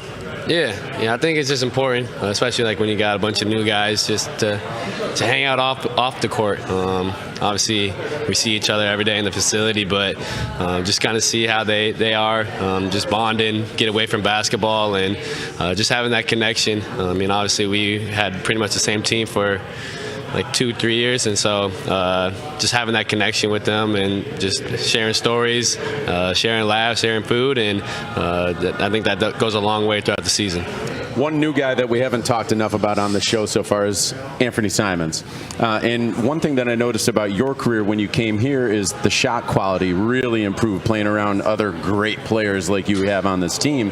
How do you think that might impact him now that he is here on this team playing with you, playing with Jaylen, playing with Payton, hopefully Jason sometime soon? How can that shot quality assist a player in kind of getting to that next level? Yeah, I mean, obviously he's super talented, can score with the best of them in this league, and so I'm really excited that he's on our team. And yeah, really, I mean, that's just our job, is to help him be comfortable, get to his spots. I mean, it's obviously tough when you're surrounded by a bunch of like non-shooters or whatever he might have been surrounded by in his career, and now hopefully we give him the space to show off his abilities and do what he does best. And so he's been great ever since he's been here, and it's going to be exciting to see him get more and more comfortable and develop as a Boston Celtic. That's what I was going to ask, is you guys have been having some runs in, some scrimmages over at the facility. What have you seen from him so far? Yeah, super talented. A lot of stuff that I already knew. But you just kind of see like how he can play on the ball, off the ball, just how he's competing, how he's listening, how he's learning. Some things you don't get to see against an opponent, but he's been great. I just think he's just going to keep getting more and more comfortable, and he's a great person to have on our team. I asked Jaylen, what do you want from either Joe or the team or collectively that will help kind of work towards his favor in the offense, and how, stepping into maybe an elevated role? And he said playing faster. Is there something that will help you be the best that you can be, that maybe the offense and both sides can cater to? Yeah, I think playing fast is definitely like something we can definitely look into. Like, we got a lot of guards, we got a lot of people that can get out and run, and so even our bigs get out and run too. X lost 12 pounds. Yeah, he looks great. That? Huh? Yeah. He looks great. He Cut out the chicken fingers. Dad bod is what he told us. He said, I couldn't believe it. No fries, get this, guys. No pizza, no fries, no chicken fingers, and you can lose 12. No way it's worth it. No way that's worth it. That's interesting. We got to look into that. Yeah. Kettle pop. But yeah, everybody's running. Do you not believe him? Have you seen he looks his great. interviews? He actually looks really good. I think that was called sarcasm coming from Derrick White there. I seen him eat chicken tenders though, so I'm gonna. He's cheating. I'm gonna have to look. Scale says otherwise. Putting him on blast. All right, D-White, before we let you go, we've seen you go all in on the Red Sox. I believe you were wearing the mascot costume the other day. Now it's the Yankees in the playoffs. What's your message to the Red Sox as we enter October? Hopefully we get some playoff games in Fenway, so they got to go up there in New York and try to win 2 games, and it's gonna be a lot of fun just watching. I mean, I've always kind of dreamed about going to a playoff game. I don't think I've been to a playoff game in baseball, So We'll change that this They year. need you now. The whole fan so base I is need- behind you. I need them to win, and like anytime I go to Fenway, like it's just kind of always been something I enjoyed, and the atmosphere was unbelievable on Friday, and then obviously like being able to get on the field, and yeah, it's gonna be a lot of fun. So I hope they go to New York, get a couple wins. What's this and hope? Do it. Yeah. Go One win. shot. One shot. No- Message to no the hope. Sox This- fans. Do or Sox do not. win There's 2 no games. try. New York? Yeah, do Yeah. not You lose. just said to the it. Yankees. Beat the Yankees. Let's get back here. Yeah. I love that. All right. Derrick, Thanks, appreciate DY. you. Always. Good Thank luck you. this season. Hey, I got to tune into your Look who's podcast. coming next. Now we Podcast get to have D. this conversation. Your Email you guys Bro. as we get the next fella coming in here. You can take your game night experience to the next level. Book a Celtics suite for the best views, services, amenities. All you have to do, visit Celtics.com/suites to learn more. I'm laughing because the connection between yeah. these two. I feel Sam like sat this down and The he said, Vikings their took a reunion. hard L You're in yesterday. trouble. Oh, wait. Hard L. Yeah, we didn't lose. On national television against that Cowboys team is really something to brag about, Sam. I'm By not the way, bragging about a tie, but we didn't lose. after losing to the Browns, oof, had a rough yikes. run. It's tough, you know. It's tough, you know. You got to have bad days to appreciate A the good tie is ones. not a loss. It's a tie. It's everybody close enough. loses. Doesn't help you, doesn't hurt you. Did you stay up till 12:30 Eastern time watching I did. that? I pushed it last night. I had to. It was such an entertaining game. That was a disgrace of a game. It's not entertaining. Poor Emmy. Man, those title hopes early on have really slipped away. Do you guys a know little the bit. history of Vikings and what they did to this country? Oh, come on. Discovered it? Discovered it? Yeah. But did you order your Super Bowl ring after week 2? Because everyone was just crowning the Packers. No, but Drew did order a Packers jersey after week 2, so that was fun. Did he lose a bet? Tucker Did you? Kraft. No, he did it willingly on his own. Well, I love Tucker Kraft because he's a Midwest guy, South Dakota dude. He's on all my fantasy teams. I'm a big fan of Tucker Kraft. Maybe, here's an idea, throw the ball to 85. Maybe you could have won the game last night. It's not wrong. Time to Maybe, move on. maybe. I don't know what to say. At least we didn't lose. Time to move on. All right, let's ask you the big, hard-hitting question. Are you still doing the podcast? Here we go. Yeah, no. Right now, no. I mean, Okay. my brother got a new job. We have What's a child. more important? Not that. It is hard. Honestly, the hardest Consistency. thing is like this to schedule it, and it's so busy. I don't know if we'll pick it back up or not. Maybe, but we'll see. You can get on JB's live. We just were live I was on his just on his Twitch. stream, Were you so on his that was stream? that was we were fun. earlier. That was I fun. mean, you may get so many subscribers now, so this could be the You throwing a perfect plug for your gateway pod? to get back on. Like, hey guys, we're going to be re-airing my podcast. So, yeah, for sure. but how you been? Let's talk basketball and just you overall stepping into this year. Like, where's your mentality out? Obviously, there are new faces. Jason's not going to be out there to start, so you may be asked to take on a pretty bigger role. Obviously you're ready for that challenge, but what's your mentality going into it? Just excited for whatever is asked of me, and it's going to be a different look, but I don't think the expectations have changed for us.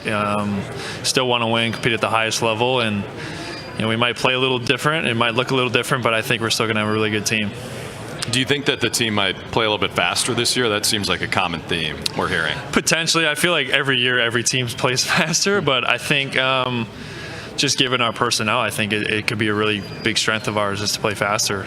I have some numbers that I want to throw out there to ask you how things might change for you. Okay. 85% of your shot attempts in the NBA have been three-pointers.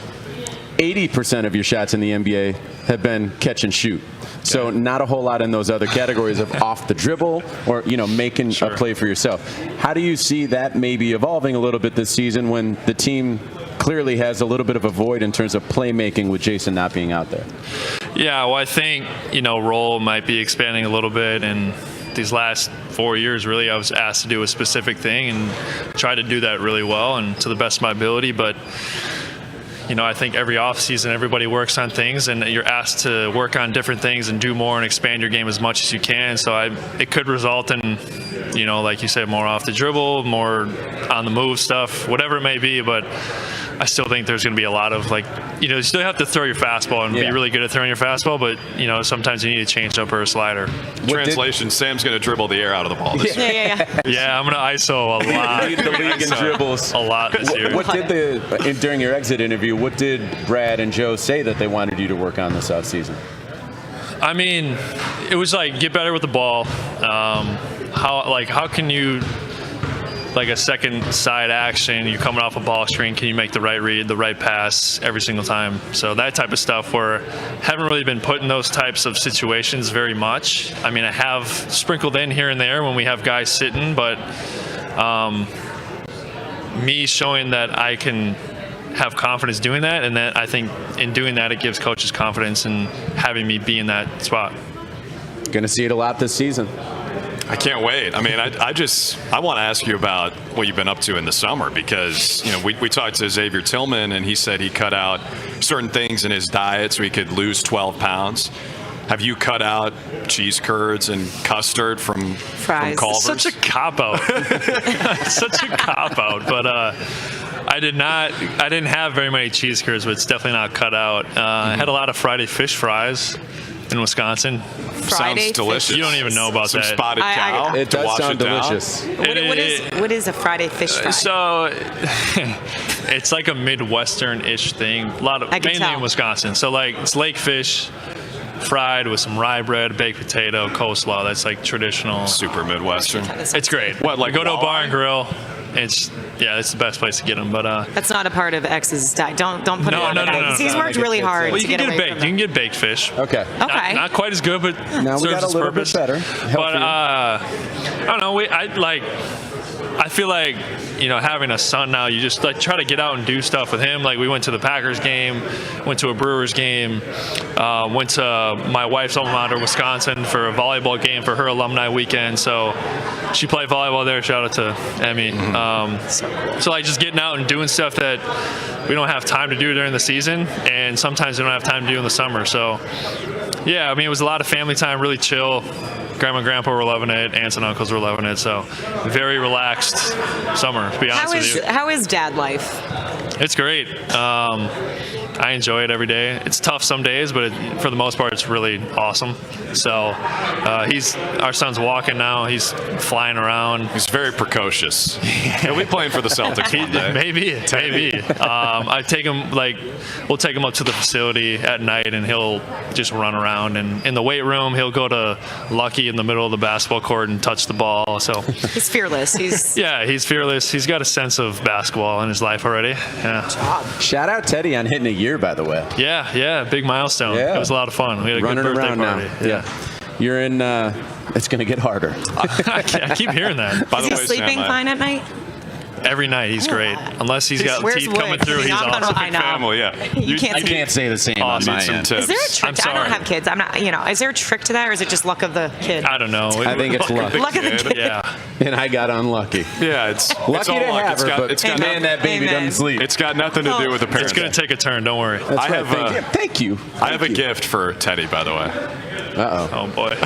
I'll leave it in your locker before one of our Are we gonna get preseason some games. insight? Yeah, you're not going to share That it? smile is like. I mean, you can probably Deep. guess, based on how this conversation began, you can probably guess. Is it a Cowboys helmet? Next question. never Next buy question. that. We can agree on one thing. It's we don't like the Cowboys. We don't. Hey, have you been watching the Prime Vision broadcast on Thursday night? I have not. I want to talk about the next question, Drew. I hate the Vikings. So the Prime Vision broadcast, it's good. It's like shows you the next gen stats. It's impressive. Not a bad watch. Yeah. And you can watch the Packers tie. I'm glad we spent so much Tie time the on Cowboys. football during this conversation. Well, hey, here's the thing, though, Mark. We know what this guy's going to bring to the table. We know that Sam Hauser's going to bring it, and we know that he's going to be the most underrated defender in the NBA. The most. If I see one more guy try to ISO you, Sam, I'm going to lose it. And why do you think they try to isolate you so much?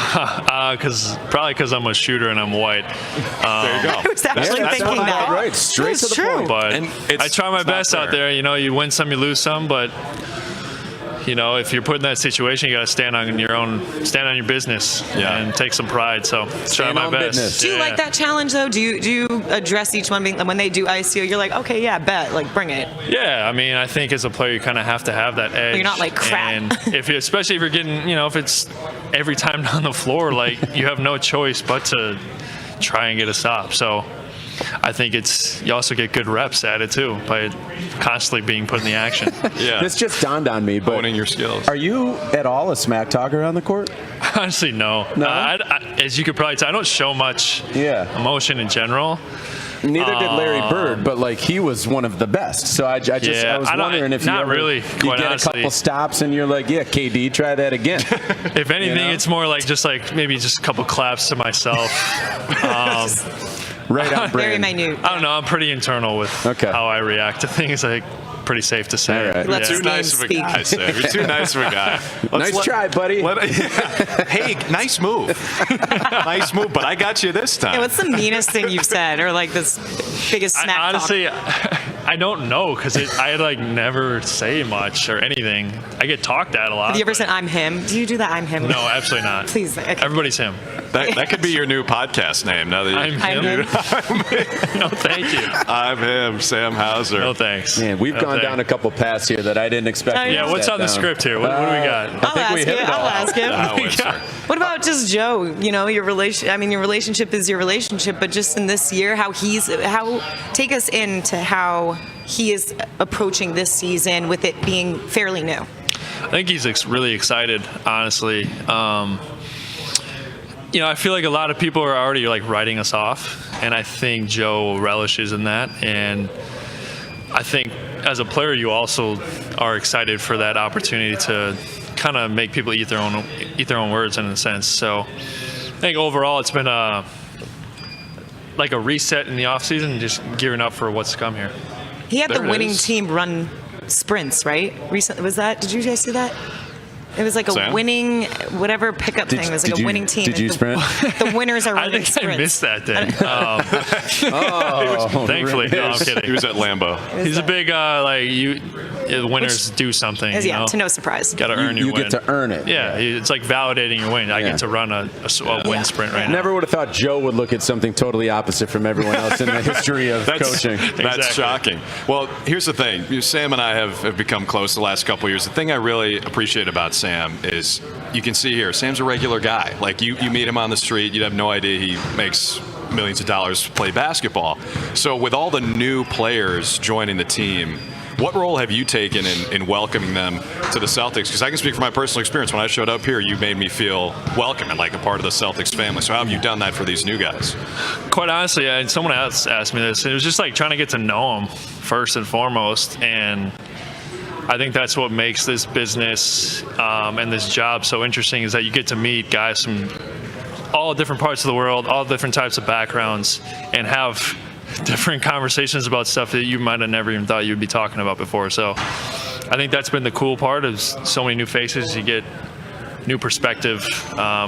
You get to figure out how they are as a person, how they are as a player, how are they going to fit in, how can you make each other better. So I think it's pretty easy to just welcome a guy, and for me, that's just natural. So, yeah, Midwestern, nice. Love it. Yes, that's How is right. life Even without Wisconsin. Luke? Life after Luke? Yeah, it sucks. I mean, it sucks. Sorry, oh my God, he's gonna start crying. We miss him. Obviously, losing him sucks. He's a great teammate, great person. Just the guy you want in your locker room, who never had a bad day in his life as a Celtic. No matter what was going on in his life, he showed up every day with a good attitude, positive energy, and only wanted to do what was best for the team. And that's hard to replace. And I think we do have a really good group of guys here who are willing to do what he did. But I'm really excited for him, happy for him, happy for his family. He got what he deserved. And it'll be fun to play against him and experience that side of it, of the quirkiness that he brings to the court. Yeah. Then you'll talk some smack. Yeah, no barking. Please, let him be the first. I probably will talk a little smack. There you go. Yeah. You're gonna have like a We'll have book you that mic'd Maybe up. Al, too. We'll see. Oh, Maybe shoot. Al. Wow. Sam Hauser, mic'd up. Al's too nice of a guy. You can't talk smack to Al. I respect him too much. I can't. Yeah. Luke, you don't respect him. Talk to Luke. Not enough, I guess. Sam, thanks for doing this, man. Appreciate you guys having me. Great to Always see good to see you guys. Skull Mikes. See you out Yeah, there. right? Back in the media. All right. Tune into his podcast. It may air later. Well, some coming point. weeks. We'll see. Maybe it'll come back. Meanwhile, you guys can be part of the Junior Celtics family on Facebook. Follow us to stay updated on the programs. We have exclusive discounts and resources for your Junior Celtic. Give us a follow today as we work to build a future generation of champs at facebook.com/jr.Celtics Academy. I stole that one from you. Thank you. Sorry. I appreciate it. I was ready to go. Am I and I was going to like, get no, one? she's Do you just want to going read? with I it. want to read a promo. Yeah. I let Scal You're read new some here. promos. That doesn't go well. It's That great. doesn't go well. I love your relationship with Sam. I mean, I've seen it. Even I've only been here for a little over a year, but to see it, the dynamic of it is really cool. Well, it's very he's- normal and casual. He's the best. I mean, what I said is true. Is he really does not come across as a millionaire NBA player. He's just a regular guy. He makes people feel so welcome, which is why I wanted to ask him that question about having the new guys on the team. I think Sam is one of those personalities who's going to make it easy for them to fit in. And there are obviously a lot of different personalities on this team. Think about how different Sam is from Joe Mazzulla, for example, right? Like, Sam's such a regular guy. Joe is obviously not. So I think it's nice to have that kind of blend as we welcome in another new face. Chris Boucher joining the show. What's happening, What's Chris? up, Chris? How you I doing? heard the chair move, and I was like, someone's here. Let's go. This is Mark, Kayla, Drew. Nice to meet you. Nice to meet Welcome you. aboard. Nice to meet you. Welcome. It's good to have you. How about number 99? How'd you choose that number?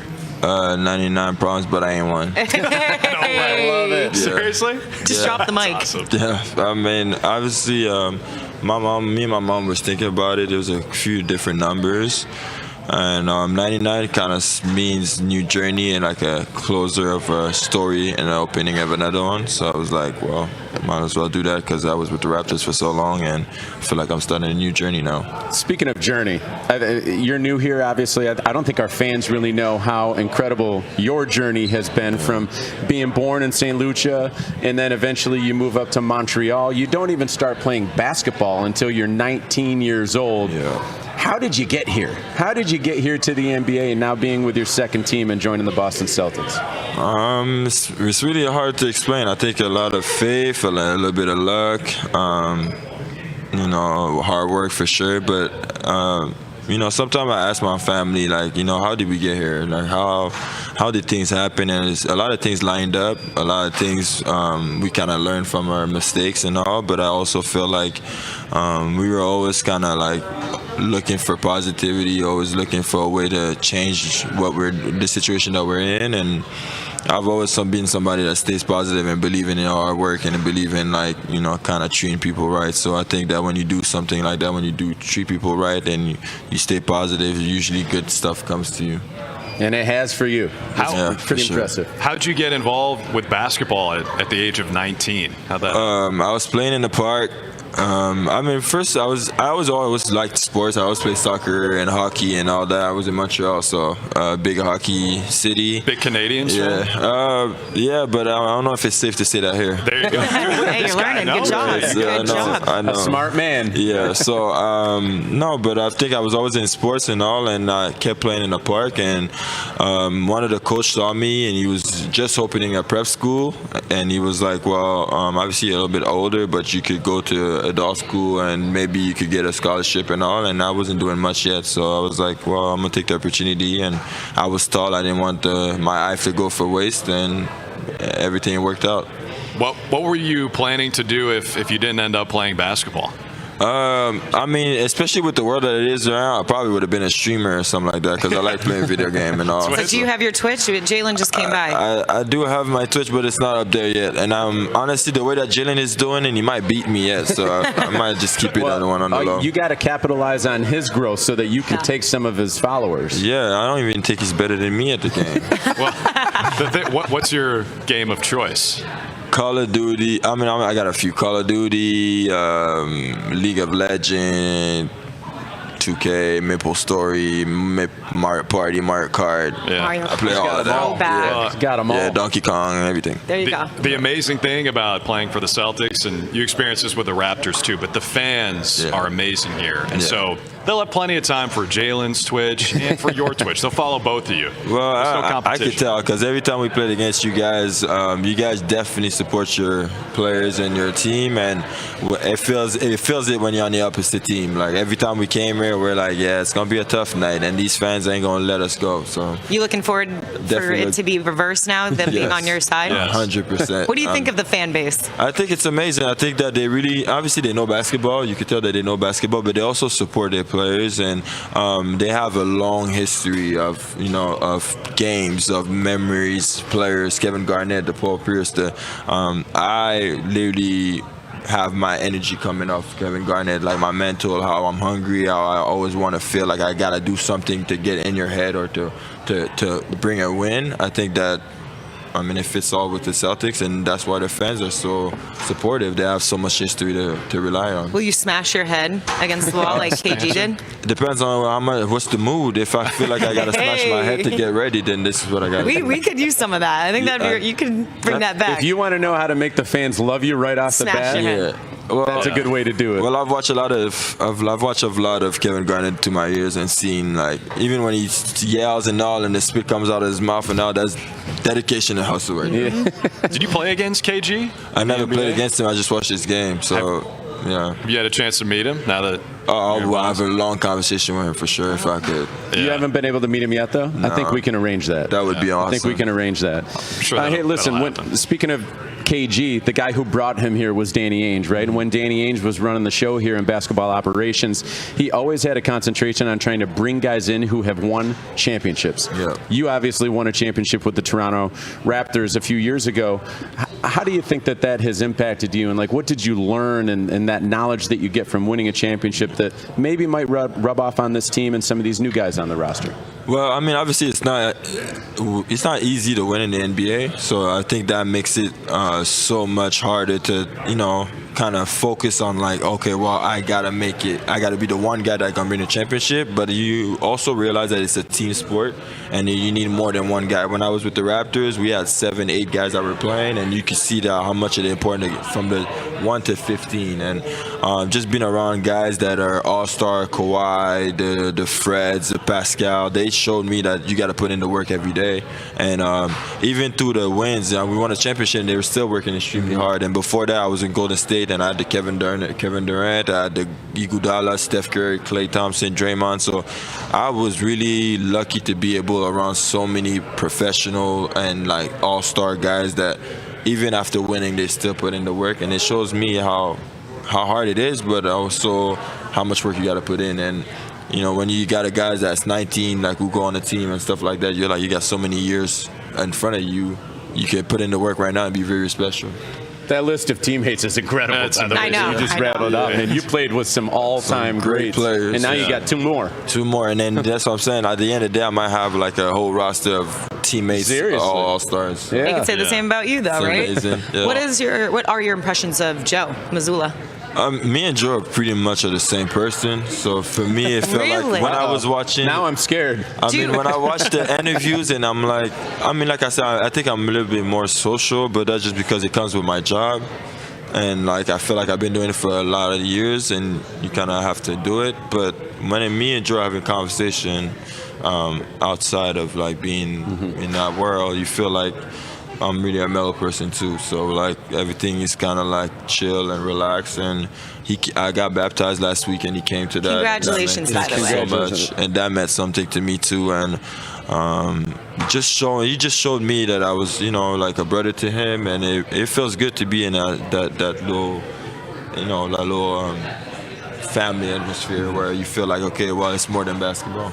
Can you share a little bit about your faith journey and why you ended up getting baptized? Well, last year, me and my mom always talked about it. She always felt like, you always got to get close to God. And I felt like my time was coming, and I was always telling myself, well, I just want to be ready, because that's not something you just want to do. Obviously, everybody should get close to God, but it's not something that you could rush into. I felt like you got to have the understanding and be ready mentally for that. So I took the year to kind of like go to the ups and downs and realizing what my life was going to be and what I really want to do at the end of the day. And when I was ready, I told my mom, well, I'm ready to do it. And it was, like I said, it was a long journey to that, but I also felt ready for it. And now you just, try to be positive and do the right thing and walk with the God.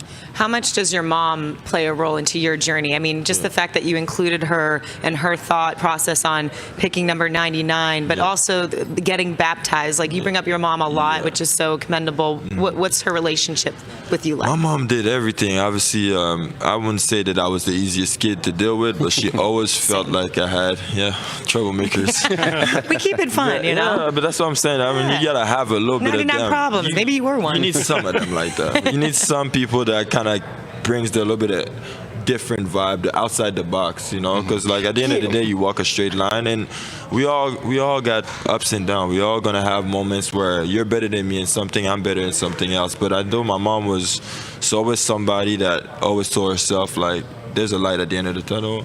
And she moved from St. Lucia to Canada. I know that was not easy, and there's so much stuff that she did under the, you know, she put under the carpet. We really never seen it. So that always made me realize that, okay, well, when I get older, I got to keep those values. I got to keep those ways, those hardworking ways, and those not treating people the same way, no matter how much money you have or where you at, or, you know, the concierge is the same person as the guy that's on the court to me. And I was raised that way, and that never changed, and my mom made that. So that's why she's so special to me, because even till this day, she doesn't see me as Chris Boucher. She sees me as that little Chris that she raised. What's your mom's name? In Boston? Mary. Shout out Mary. Is she with you here in Boston? No, she's in Montreal, but she was gonna come a lot. But my mom is not somebody that likes to be in cameras and all. So when she knew it was media day, she was out of there. Mary's like, I've done my job with you. She's like, you can handle the media. I don't want no cameras. Yeah. Like if you see her, she'll say hi, but if you get a camera out, she's out. Well, Chris, it's amazing. It seems like this really is, like you said, a new chapter, a new journey for you. What do you want that to look like on the court with the Celtics? If we can hand up with Larry O'Brien, obviously that would be the best. But I think that if we could get better every day that we're stepping on the floor, and like I said, we have a lot of young guys, we have a lot of new guys, we also have a lot of good players and all, and a good coaching staff. So if we could all put it all together, I think that we could look back and say that, okay, you know what? Obviously, we're counted out. Always been the hunters, now we're the we've always been the hunted, now we're the hunters, I guess. Yes. So here we are. But I feel like, to me, I still feel like I've always hunted my whole life. So there's nothing different. No. I like the sound of that. Yeah. I think the fans can get behind that. Yeah. Can we touch on one more thing before we let you go? Yeah. Somehow, you're, 31? Yeah. And Payton Pritchard is like, 26, 27, something? This is amazing. How are you guys teammates in college? That's so crazy to me. But I mean, to me, it's because I was late. So everything happened late. So I started basketball late. I went to college late. So when I went to college, I was one of the oldest. And then we had, because I was homeless from 16 all the way to 19. So when we went to NCAA, I had to write a long paper. I take 20 pages of explaining my life and why I didn't go to school and all, to just get a waiver for them to allow me to get my second year, because I went to JUCO, and JUCO gets 2 out. So when I went to university, I only had 1 year left.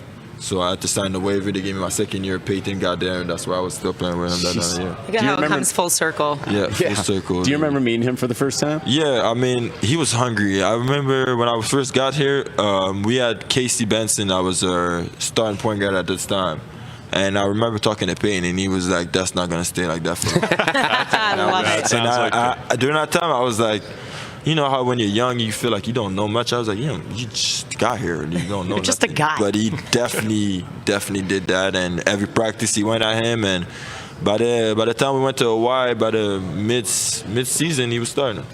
Which, and now to no he's the surprise, NBA Sixth Man of the Year. It's crazy. And now you're both wearing the green again together. So Exactly. I mean, full circle. It is a full circle for sure. We're looking forward to seeing you guys out there on the Chris, court thanks again for stopping by. And Appreciate your Green story, again, by the way. too. From Duck Green to Boston Green. I can't wait to meet Miss Mary. Back around. Thank you so much. Thanks, All right, Chris. Chris. Appreciate it. Nice to meet you. If you guys missed any of today's interviews, we got you covered. You can tune into NBC Sports Boston tonight for live from Celtics Media Today.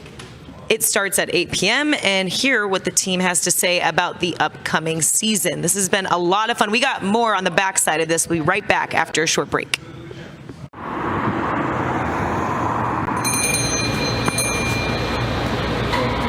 Tommy, what's up? Boss man's here. Are you taking your lunch break?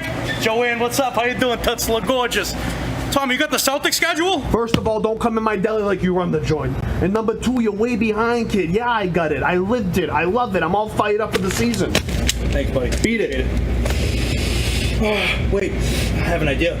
Let's go through the schedule team by team. It's a good idea. Hey, I was born for this opportunity. I got cold cuts for days. Let's do it. You've got pickles. First up, Cleveland. Corned beef on rye, because, you know, they're not too flashy. They're solid. They got a little extra spice. Some flavor in that one. Houston. That's a barbecue chicken sandwich with some hots. Putting Carolina Reapers on that joint. That's deadly. Looks smooth, but one bite, it's game over. Orlando Magic? That's PB&J with a little bit of crunchy peanut butter, bro. What, for kids? Yeah, it's a young team with a little grit. It's nice. What about the Knicks? Yeah, I was thinking like a boring, gross, dry turkey sandwich on stale wheat bread. Yeah. The Lakers, Tom. Do you know who I'm going to give a buzz? Mark Wahlberg. Yo, guys, what's up? I heard you guys are back in the Deli. What's up, buddy? I'm here with Tommy. What are you doing? I'm going to play some golf. I thought you guys were going to come chop some wood with me. I wish. I actually need a favor. Need some type of LA Lakers sandwich. Hey, I'm in California right now. How about a California sandwich, okay? That means it's mandatory avocado. You can throw a little caviar on there. It's got to be gluten-free everything. And rye bread. Sprouts. All this you probably don't got in the deli, okay? Go get some real ingredients for a nice California avocado poached egg special souffle parfait. Yeah, I don't think we have any of that, though, so appreciate it. I'll talk to you later. What about Golden State? That's a sourdough panini, arugula, goat cheese, and imported ham. Wicked fancy, but deadly efficient. I respect it. Minnesota. We're gonna go with a fried fish sandwich with some cheese curds sprinkled on top. Ugh. Listen, it's gonna come out hot, but give it some time and it'll cool off. OKC. That's gonna be grilled cheese with hot sauce. Cheesy on the surface, but it's got a kick because they got that bite. Oh, it's spicy. Now, but what about the Celtics? What do we? Oh, easy, lobster roll. Ooh. What about toppings? I need something on it. I don't really know. Toots, what do you think? Toppings? What do you need toppings for? It's a lobster roll. A typical New England staple. You don't need any gimmicks. That's fire, though. Can't wait to get that. Boys back on the floor, man. That's fire, though. That's fire. Yeah.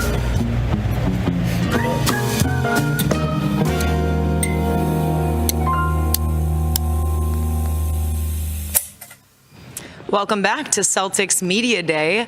Kayla Burton, we got Mark and Drew. Guys, we have had quite a day, nonstop coverage. I've learned so much from some of the newer guys, even just listening to Chris, his backstory, by the way. That was amazing. His mom sounds incredible. Mary, I cannot wait to meet her.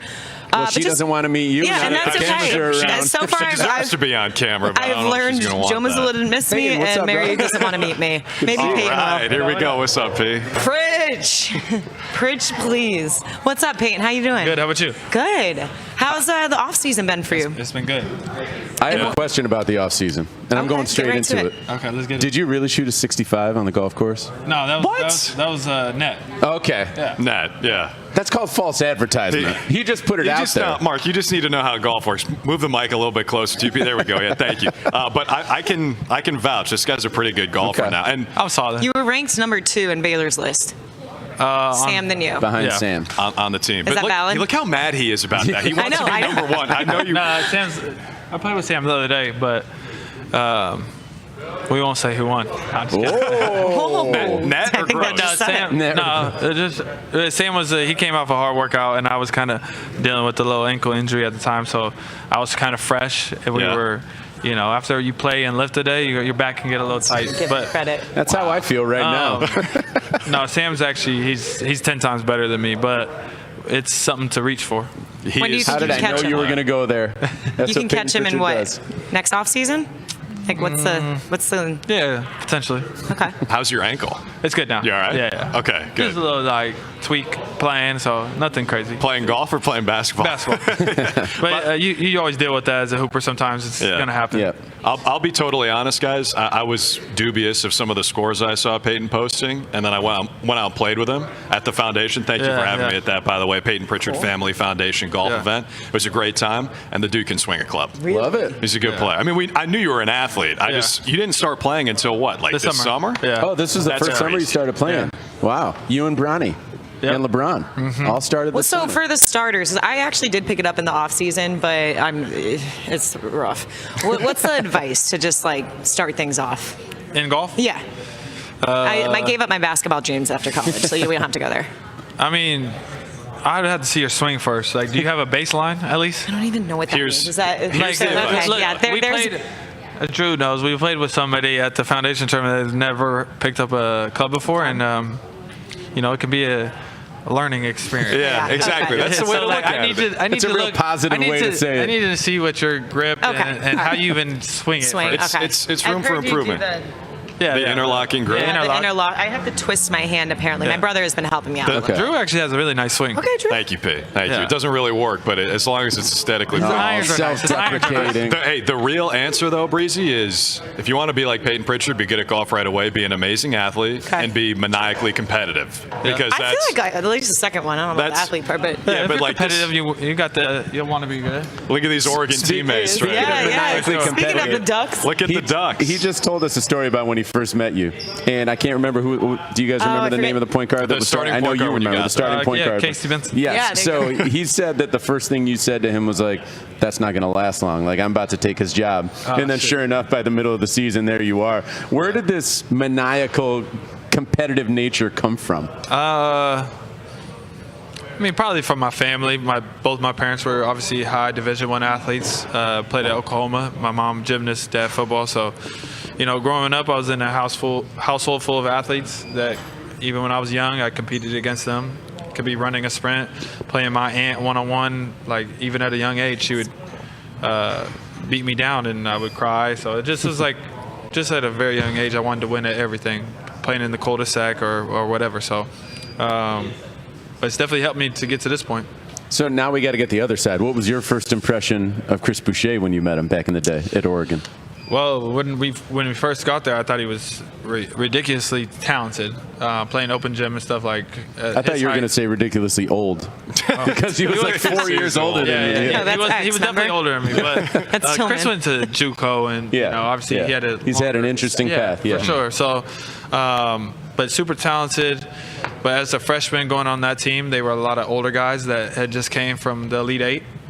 So it was kind of hard to break in and earn the respect to be like, I can help you guys. Even we went to the Final Four that year. So I look back at it, though, it was a great. Look at that. I'm just posting up over here. Throwing eye turnover on me. Yeah. You good? Yeah, growing experience for myself, though, to go through something like that. It's amazing that you talk about that, and then meanwhile you're trying to take guys' jobs. Like you're the new guy on an Elite Eight team, and you're in there. Just put it down, Drew. Okay. Yeah, we're done. That's kind of the reason I went to Oregon. Obviously, it was a great school and everything, but I kind of saw their team and was like, kind of no disrespect to Casey Benson. He was a great player. Just I knew I was better than him, obviously, and I could help that team and start right away. Speaking of start, that word. See how I pivot? Here we go. I know. Going from being sixth man of the year and just what you're able to do year in and year out to now having to embody a stronger role with Jason not being out there early. What is your vision? Are you looking at yourself saying, hey, I deserve and want and will prove to be a starter? Is that your mentality? Where is your mentality at with this? That's really out of my control. So, like starting, coming off the bench, or anything like that, that's not really my decision to make. But the things I can control is becoming better this year. Every day, how do I show up? Do I take another step? Does my finishing get better? Does my shooting get better? Does my defense get better? So those are areas that I'm focused on. Now, does Joe decide to start me? Then I will be ready for that moment, and I will take that and run with it. But if I'm coming off the bench, I will not be sour about it. I'll be ready for when the 6-minute mark comes or whatever. I'm going to come in with the same type of energy and perform and play like you can't take me off the court. So I will control what I can control in the hindsight of things. But, yeah. I also love what you said recently of even this being a new group, JT not out there early on rehabbing his injury, but you still have the mentality to say, like, no, we're playoff bound. Like, we're going to do some things. Yeah, for sure. How do you get the buy-in from everyone else? Well, you talking about our locker room? Yeah. Well, they shouldn't be in our locker room if they don't have that mindset. So, talk to them. Yeah, so there's only one mindset, and it's only one mindset of the city of Boston. It's you win championships here, so it's not even playoff bound. It's like we're going for a championship. Does that necessarily happen? I don't know. Like, we'll find out this year. But, like, that is the goal in mind, and we're trying to work every day to reach that. So, guys got to elevate their games in all areas, and, you know, what a perfect opportunity this year to showcase that. Real quick, just to interject on that, but did seeing Indiana get to the finals and potentially, I mean, if Halliburton doesn't go down, like, they got a real shot at winning that series.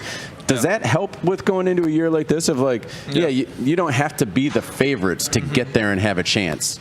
I mean, the NBA is such a interesting game now. Like, I feel like everybody kind of has a chance, you know. It's like who can get hot at the right time. It's almost like the NCAA tournament. Like, if your team is gelling and you're getting hot and you're making shots, getting stops, like, you can beat anybody. The game is so high-paced and so many possessions. Like, if you're hitting threes, like, yeah, games can shift. So we definitely have the talent, and so we'll look forward to it. And if maybe you get an All-NBA first-team player to come back in the same, who knows? We'll see. I mean, that'd be nice. But, you know, we talked about your role and what it could be this year. I love watching at the start of the game in that first TV timeout how you stay ready and you stay in the game and you get the ball from the ref and you're pounding it, you're doing your dribbling drills. First of all, why do you do that? And second of all, has a ref ever said, nah, you can't have this? Yes, refs have definitely said that, and I'm just like, nah, let me get a touch real quick. Do you always get it? Yeah, for the most part. Yeah. I have good relationships with ref. I'm not much of a complainer in games. Yeah. If I do have something to say, then like I come to them like peacefully, not really yelling at them. So, and then your other question was what again? Like, why do you do that? Have you always done that? Just to get a feel of the ball. Like, you know, I don't want to check into the game and then my first touch be a shot. Like, I want to get the feel of it. It maybe just be a mental thing, but yeah. Yeah. I would never want to ever box anybody in, but there is something to be said about the spark that you are off the bench. Yeah. And, you know, when I just whether it's NCAA or NBA or WNBA, like having that player, like the Celtics fans get up for guys like you, and specifically you coming off the bench, like, oh, Payton's going in. All right, time to turn up. Yeah. Like, that's that feel. How do you continue to be, if the opportunity presents itself, you do become a starter, how do you continue to be that spark right out the gate? Well, I don't think it matters if you're coming off the bench or if people want to see you go in and have the spark regardless. The spark comes off of you being on the court. It's not you coming off the bench necessarily. You know what I mean? Like, I could come off the bench and play bad or whatever, and then that wouldn't be considered a spark. But once that tip goes and I have the spark, the same type of energy of getting up and down, hitting good shots, playing defense, like, it doesn't matter if it's the start of the game or off the bench. Like, it's just a spark when I'm touching the floor. So when my feet touch the floor, that is the spark. So that's the mindset. Peyton's preaching That is today. a line right Okay, there. like When my feet touch the floor, when my that is feet the touch spark. the floor. I'm going to replay this for the Put broadcast. that on a T-shirt. Yeah. Speaking of T-shirts, I want royalties for all the Pritch better have my money. Pritch please. You definitely and all made it that get stuff. bigger. We got The Pritch please went everywhere. I used to like see it all in the arena. I'm like, So dang, good. this is crazy. What's your favorite? Nuts. Yeah. I mean, the Pritch please is kind of like catchy. So like, whoever came up with that, it was definitely like. Was it? Is that you? I don't think so, but Pritch better have my money was good. when we started putting all those signs on TV, I was like, we can get away with the So Pritch you better have my stole money. it and amplified it. No. We'll call They Rihanna. stole it. They stole it. We'll ask Rihanna for permission. Yo, preseason 2023 was when it really started. The Pritching Hour and preseason. the Pritching The Hour. regular season and playoff fee. Well, we talked a little bit about the tournament that you invited me to. The Payton Pritchard Family Foundation is what it's called. And you talked a little bit about, you know, your brother who your family took in. Can you just share a little bit about that story and why it's important to you to do what you do now? So you want me to talk about like the foundation part or just hit the side just of? Okay, why it's family foundation. The foundation obviously is it's about giving kids that come from lesser situations an opportunity to succeed in the world. So it doesn't necessarily need to be sports. You could be a doctor, you could be a lawyer, whatever you have a goal of becoming, and we see the talent you have. We're trying to provide an opportunity, a scholarship or something like that for you to then achieve that. My family adopted my brother, obviously, Anthony, when he was going into like 5th grade at the time, but he kind of was already kind of living with us in and out. They were moving all over the place. His mom was moving to Wyoming at the time, and he was a good athlete, but needed kind of stability and came into our family, and he obviously then got scholarships and then became finished with me at Oregon and stuff, and it gave me the vision for my foundation of like that opportunity for him got to live out his dreams, become a Division I player and all that, but that was off of an opportunity.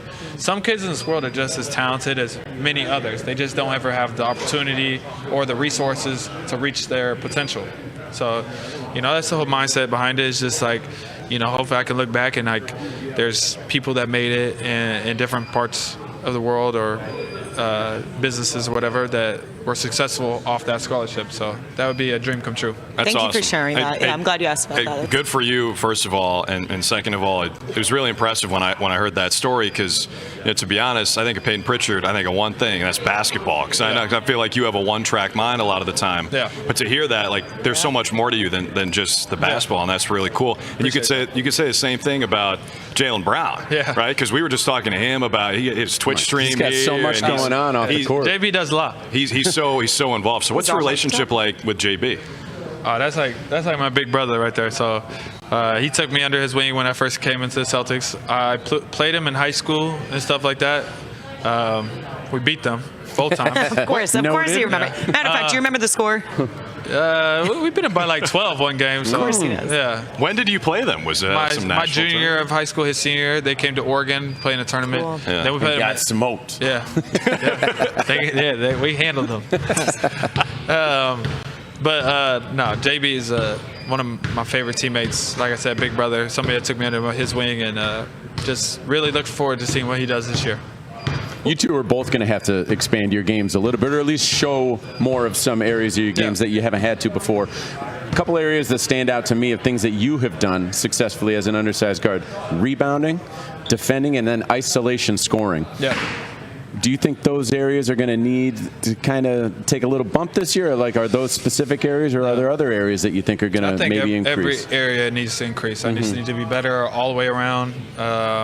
Like you said I'm a good rebounder. I need to be even better now. Defending, I got to be able to guard multiple positions, even at my height, be a pest, and get switched onto a 4 or even a 5 at times. Can I battle them out, not let them get the rebound?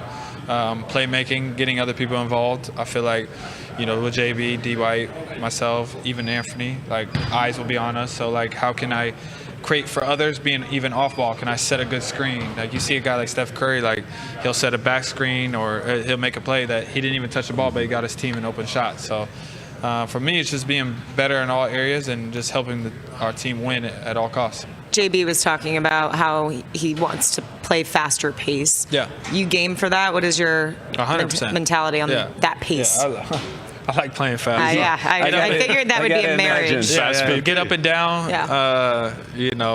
Run and gun. Yeah, run and gun, play fast, out-tire people, be in better shape. Yeah. Now, there aren't too many players in NBA history who can say that they have a rule that should be named after them.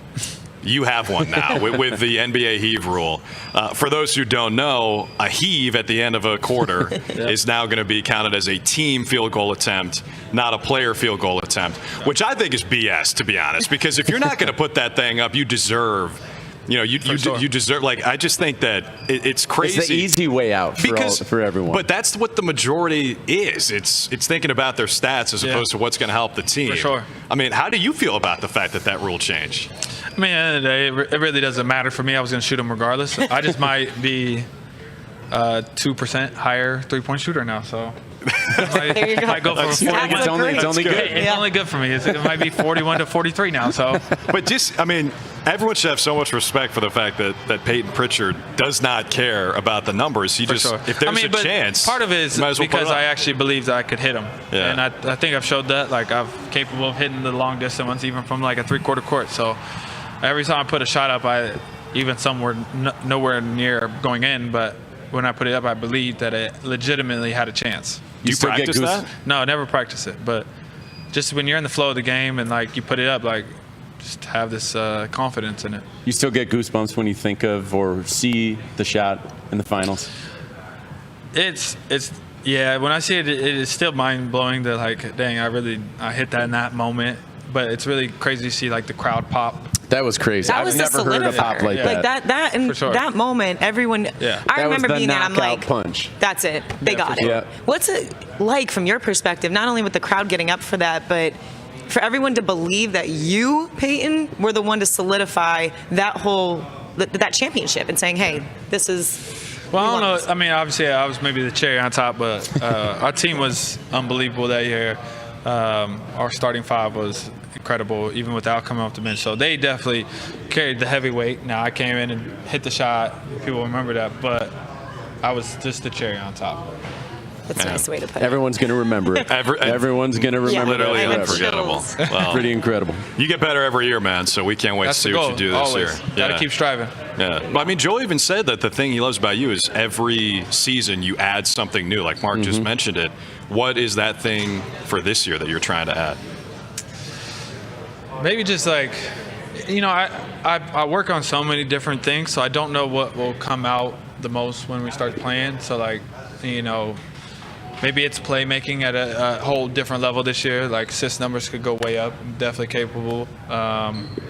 Maybe 3 points even take a higher jump this year. Maybe I get even more lethal off the dribble, higher percentage. But or even maybe I get more steals. I definitely can make a jump in making my hands more active and creating more havoc defensively. I'm good at isolation, keeping guys in front, but I need to be better at like getting hands on the ball and like creating havoc. You got a lot of hungry guys alongside of you, including Hugo, who we were looking at the tape and seeing him pick up guys full court. And having a blend between him, yourself, how much does that excite you, knowing that, okay, we don't really know what we're going to be like, but we got hungry dogs out there? For sure. We have a lot of guys who are ready for the opportunity to go out and play and showcase themselves. And so that's a good thing. We have a lot of new faces and a lot of people ready to prove themselves. So, winning, losing, it won't be because of a lack of effort and people going out there and busting their ass. Thanks, Payton. Thanks for the time. Payton, man. appreciate you so much. I'm excited to watch it. Good to see you again. The spark when your feet hit the floor. Yeah, Remember my that? gosh. That is That's going to be already on a Dropping T-shirt. bars on the stream. Spark on the floor. He's a very impressive guy. That thing I said about the golf tournament, he's talking about his brother and his whole family situation. Like I've gained a lot of new respect for him. What's and up, now we got our boy Neemias. What's up, Neemias? How are you? You just couldn't wait to come over here. No, I mean, I was waiting for Payton to move. But He's like, dang, he's talking too long. Sorry about that.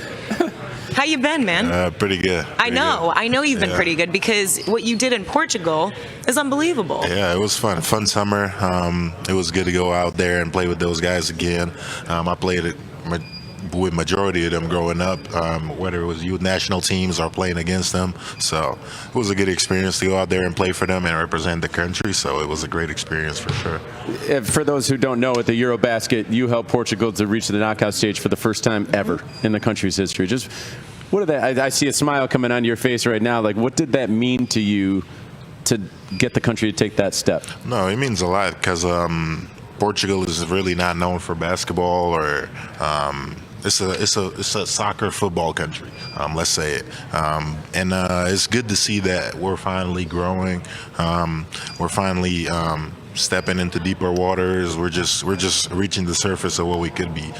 So we just want to use this experience as a how do you say, a foundation, so we can keep on raising to higher levels and show the next generation of kids that we can do stuff. So it was great for that, and just for the experience, it was really good, and we want to keep on doing this over and over again. We're not really happy with just making the knockouts. We want to keep on improving and get better. Yeah, well, something tells me you will. Yeah, I think so. And time. it's got to be cool. I mean, you're the first Portuguese player in NBA history, and you're making the history in the Eurobasket. For you, how much do you feel that you're a trailblazer for your country and you're doing something that no one else has before, and there are going to be kids watching you want to do the same thing? Yeah, it's something that I don't take lightly. It's a big sense of responsibility because, like I said, it's something new for us. This NBA world, basketball at this high level, but I feel like just the level of, let's say, transparency or clarity or just calmness that I take with this, it's only going to help me because it's a lot of stuff being thrown at me that I've never seen before, and just being able to handle all that stuff and with the biggest how do you say it, open mind and being open to that type of stuff, it'll only get us better, and it's just gonna help us keep it on trailblazing. Your numbers too. I mean, that final game, 23 points, 11 of 15 shooting, 18 rebounds, 4 blocks, 2 steals. It's pretty good. Yeah, I could keep going, but I digress. When you go overseas and play, sometimes, most times, people build confidence, being able to take that back to the NBA or to whatever your platform is. How much does playing overseas and seeing the ball go through the hoop, seeing the numbers that I just read, actually factor into what you can do this upcoming season? Yeah, like I said, playing over there, it helps you build the confidence, and it can only get you more experience because you're playing different versions of players, different set of rules. It's only gonna end up making the final meal better. Like you adding some more seasonings in there, whatever, like some different proteins, all that other stuff. Yeah, literally. Oregano. Pretty much that. So just having that experience and having a summer where I could work on different stuff, it's only gonna help me be more versatile and being more relied upon. When I come back here, because I was really relied over there to be scoring, being more handling the ball and making sure guys is involved. So all that stuff is only going to help me get more complete as a player. So when I come over here, I already got an idea how to do that type of stuff and just be more reliable, let's say. Now let's talk about this season. You had a big summer. Now you've got arguably the biggest season of your career starting tomorrow with your first day of practice. You've got a great opportunity here. Obviously, we know the guys who went out. The team clearly has some confidence in you to be able to step into a major role. Why are you ready for that in the NBA? We saw it in Eurobasket. Why are you ready for that in the NBA? Yeah, I think it's the agglomeration of years I've been steadily growing. I feel like every year expectations raise a little bit, and I feel like I do a solid job when it comes down to that. And in some cases, I might say I might exceed the expectations. So this year, I just want to keep on having the same type of growth, having the same openness to being a better player, helping my teammates, just be versatile on the court. I think I showed that this summer, and like I said, it's all like a agglomeration of things. So I can come out there and be ready for this season because, like I said, I'll be playing more than ever, and it's gonna be a hard year. But like I said, I'm really excited for it because this is all I've worked for my whole life. Yeah. I like that you said versatility because we saw you at Eurobasket with some post moves, shooting threes. Yeah, what? Are we going to see that in the NBA this year? I mean, whatever the game comes and asks for, like I said, I'm just trying to help the team win, and the versatility comes to it again. Our team is so deep and so, like I said, versatile. We already got guys that can hit threes. We already got guys that can score. We already got guys that can rebound. If I can do all the other stuff and even that too, you never want to discredit that type of stuff. But if I can do all the other stuff and just like fill in for the missing voids, being like a Swiss Army knife for us, like I think that's the main thing I want to work on and be ready for it because you never know what each game is going to ask for each and every one of us. So having that mindset of okay, whatever the game needs, I just want to be ready to help with that. Sounds like what you're saying is that there's a role on this team, and that role might be different than what people saw when you were playing for Portugal. Yeah, it might be different, but like I said, I'm a basketball player. At the end of the day, you got to go out there and make plays. You can't really be thinking about that role too much, but you know what your role is. You know what you're supposed to do, and that's been one of the keys for our success the last couple of years. Everybody knew what their role was, and they did it to the best of their abilities, and that's something that we're really trying to focus on over here, and we want to keep on doing that this year. I know the fan base they're stoked about you. They're really excited. Seriously, to be behind you, especially because there are new men here, positional changes, that people having to compete for the starting roles, and there's a lot of upside when they talk and hear the name of Neemias Queta. So thank you so much for joining us here. Stephs. You ready for practice tomorrow? Oh, Stephs, yeah, excited about it. Big year coming for you. We can't wait. What should I say when you make a three? How do you say for three in Portuguese? For 3, toma 3. Toma tres? Toma 3. Toma 3. I'm biting off You've been more than doing I can great. chew. I don't know. You asked. I'll stick Toma to the tres? English. Toma 3. Just say it fast, too, with confidence. Tres. Okay. All right, I'll work on Mimi, that. toma Thanks. tres. Thank you, man. Hey, Good thank luck you this so season. much. All right, we're looking forward Good luck We'll see this you soon. season. We'll see you soon. All right, Neemias Queta. Huge season. I want me an 88 jersey because I'm have telling him you, most he's going to improved. break out. Yeah. I have him most improved going into this year. I mean, when you play overseas and you do it sometimes, you're like, okay, it's not the NBA, but to get the confidence, sometimes you do need to go away. I can only vouch because I've seen my sister do it, and now it's like, okay, this guy's going to break through the ice. Another guy is going to break through the ice. Sorry. Jordan Walsh. What's up, Jordan? Good to see you, man. Welcome back. What's up, man? How you been? Good. Life is good. Season's starting. Everything's great. We usually, coming into the show, we like to track everyone's social media, see what they've been doing this summer. You had nothing out there, so you got to tell us what you did. What were you doing all summer? Yeah, I went ghost, bro. Yeah, you did? I'm like, ghost. okay. I don't be on social media that much. It's just, weird for a young guy. But I was traveling. I was traveling. Where'd you go? I went to Turks and Caicos. I didn't realize how small it was. Yeah. Tiny. But You're it was- not it was allowed so to go cool. there and not post on Instagram. That's what it's for. If you didn't post on IG, did you really? The dump will drop soon, trust me. Yeah, good. But yeah, it was fun. I took my family there. We also went to the DR, which is a good time. I went home for a lot of the time, too. So it was fun. That's awesome. Why the no social media? Is that just a personal decision, or? Yeah, I feel like there's nothing on there for me, like, really. Like, everything I want to gain in life and, like, everything is, like, always right in front of me. So, like, there's no point in being stuck to my phone and stuff like that. How old are you?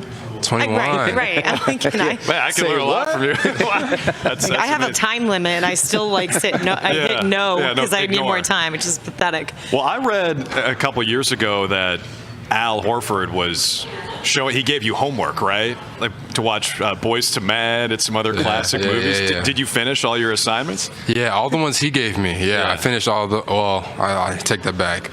Godfather, I think it's called. I didn't watch. You think it's called? Is that what? That's what it's called, right? The Godfather. Yeah. That's what it's called. Yeah, I didn't watch that one. I got a whole new list though from some other people. Well, so. if you didn't get it in the offseason, you're not getting it in and now because it's about 4 hours long. Plane rides. How did Godfather end up at the bottom of your list? So, I mean, I tried to watch it, and people keep telling me, like, I don't know what it was, but when I was watching it, the intro was in black and white. You're like, I'm out? I'm done. Too old school for you? It's over with. So there's the young part of him that's coming He out here. can rely off of social media, but the black and white screen is Here just I was too much. thinking you were so wise, and then you said I turned Godfather off because it started in black and I'm white. confused on how to feel right now. I was in the gym out in Vegas when I don't know if you guys saw this. Jordan Walsh got ejected from a game. Yes, did see it. That was, and Joe Mazzulla loved it. Yeah, some he did. Serious fire from you. Where'd that come from? I have There it no is. clue. I mean, Yeah. It is. yeah, this was. Talk your ish, Jordan. Yeah, that was a wild moment. Yeah, I don't know where it came. No, I think I was tired of being heckled by this dude right here. By security Jimmy? No. Shout out for Al. I didn't get a fine. Thanks to you, Al. Get me out of there. Yeah, it was. I don't know. I think I was getting heckled, and it was a bad response to physicality. That's all. That's what that was. Was it a bad response though? If Joe loves it, like Yeah, low key, he liked it, so maybe I did something good. maybe it was a good response to show the edge. Yeah, sure. I just, I low-key forgot I got the first text, so when I got the second one, I thought I was still in the game, and so I was like, You can foul as much as you want in some leagues, but you can't technical foul as much as you want. Yeah. There's a slight difference. Let's talk about that, though, because your game looked great out there. I think the fan base is really excited about what they saw out of you. 15 points per game, you were rebounding, you shot the ball well. What do you think is the takeaway that you take away from then that could translate into this season the most?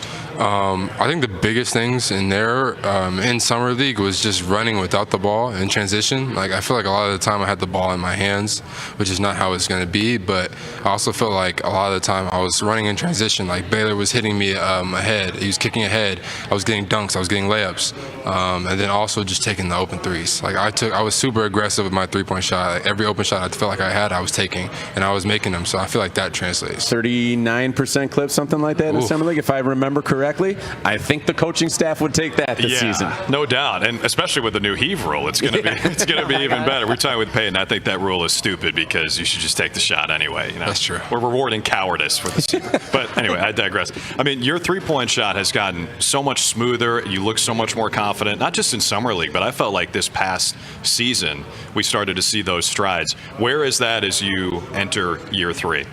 Yeah, I mean, it's super prevalent on my mind. Obviously, it's a big focus.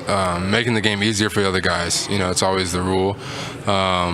Finding what we call, or what I call, like having a high role player IQ, knowing the situation, knowing where you're at, knowing who's in the corner, who you can get the ball to, when to take shots, when not to take shots, just stuff like that. That's gonna it's not hard to do. It's not something you can really work at, but it's something that will translate to the game that will give you more minutes, give you a better chance. What is something that Joe has been reiterating to you going from even last year to this year that he wants to see you go from here to here? What are some of those conversations like? So I talked to him recently about the opportunity and the situation that we have for this season. And one of the biggest things, he gave me 3 things. One was just always giving constant effort. 2, knowing the game, being smart in situations. Obviously, I know the system, so just, moving the right way.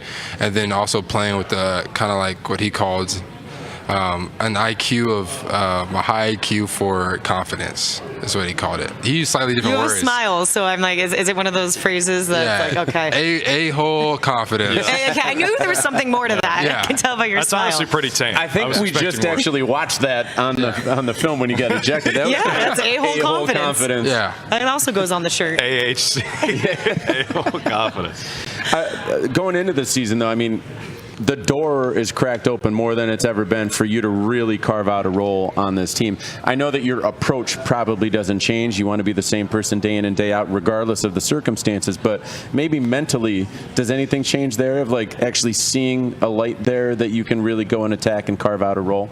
Yeah, absolutely. I felt like I saw that last year in preseason, and I felt like I chased it, and I got there. I opened the door. I earned the respect of my teammates and the coaching staff, and I felt like as the season went on, obviously guys came back healthy and stuff, so I kind of fell back a little bit. But even at that point, I was still grinding hard enough to try to achieve or set up an achievement for this year.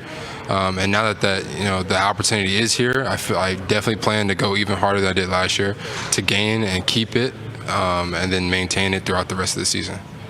I'll be excited to watch. I think you're going to have another season where you improve a lot. And before we let you go, though, I do want to ask, how do you feel about your Arkansas football program? Didn't they just fire their coach? Yeah, I saw that. Why you got to bring up these wounds? I'm interested. Do you have any candidates? Are you going to be on the I don't have any committee? candidates. I don't have any candidates, but I'm hoping that they find the greatest coach possible, and the program gets back to winning, so I could talk some trash. Let's go. Are you a Cowboys fan? No, Steelers. Oh, okay. Why? Yeah, it's my They handle dad. business against the Patriots.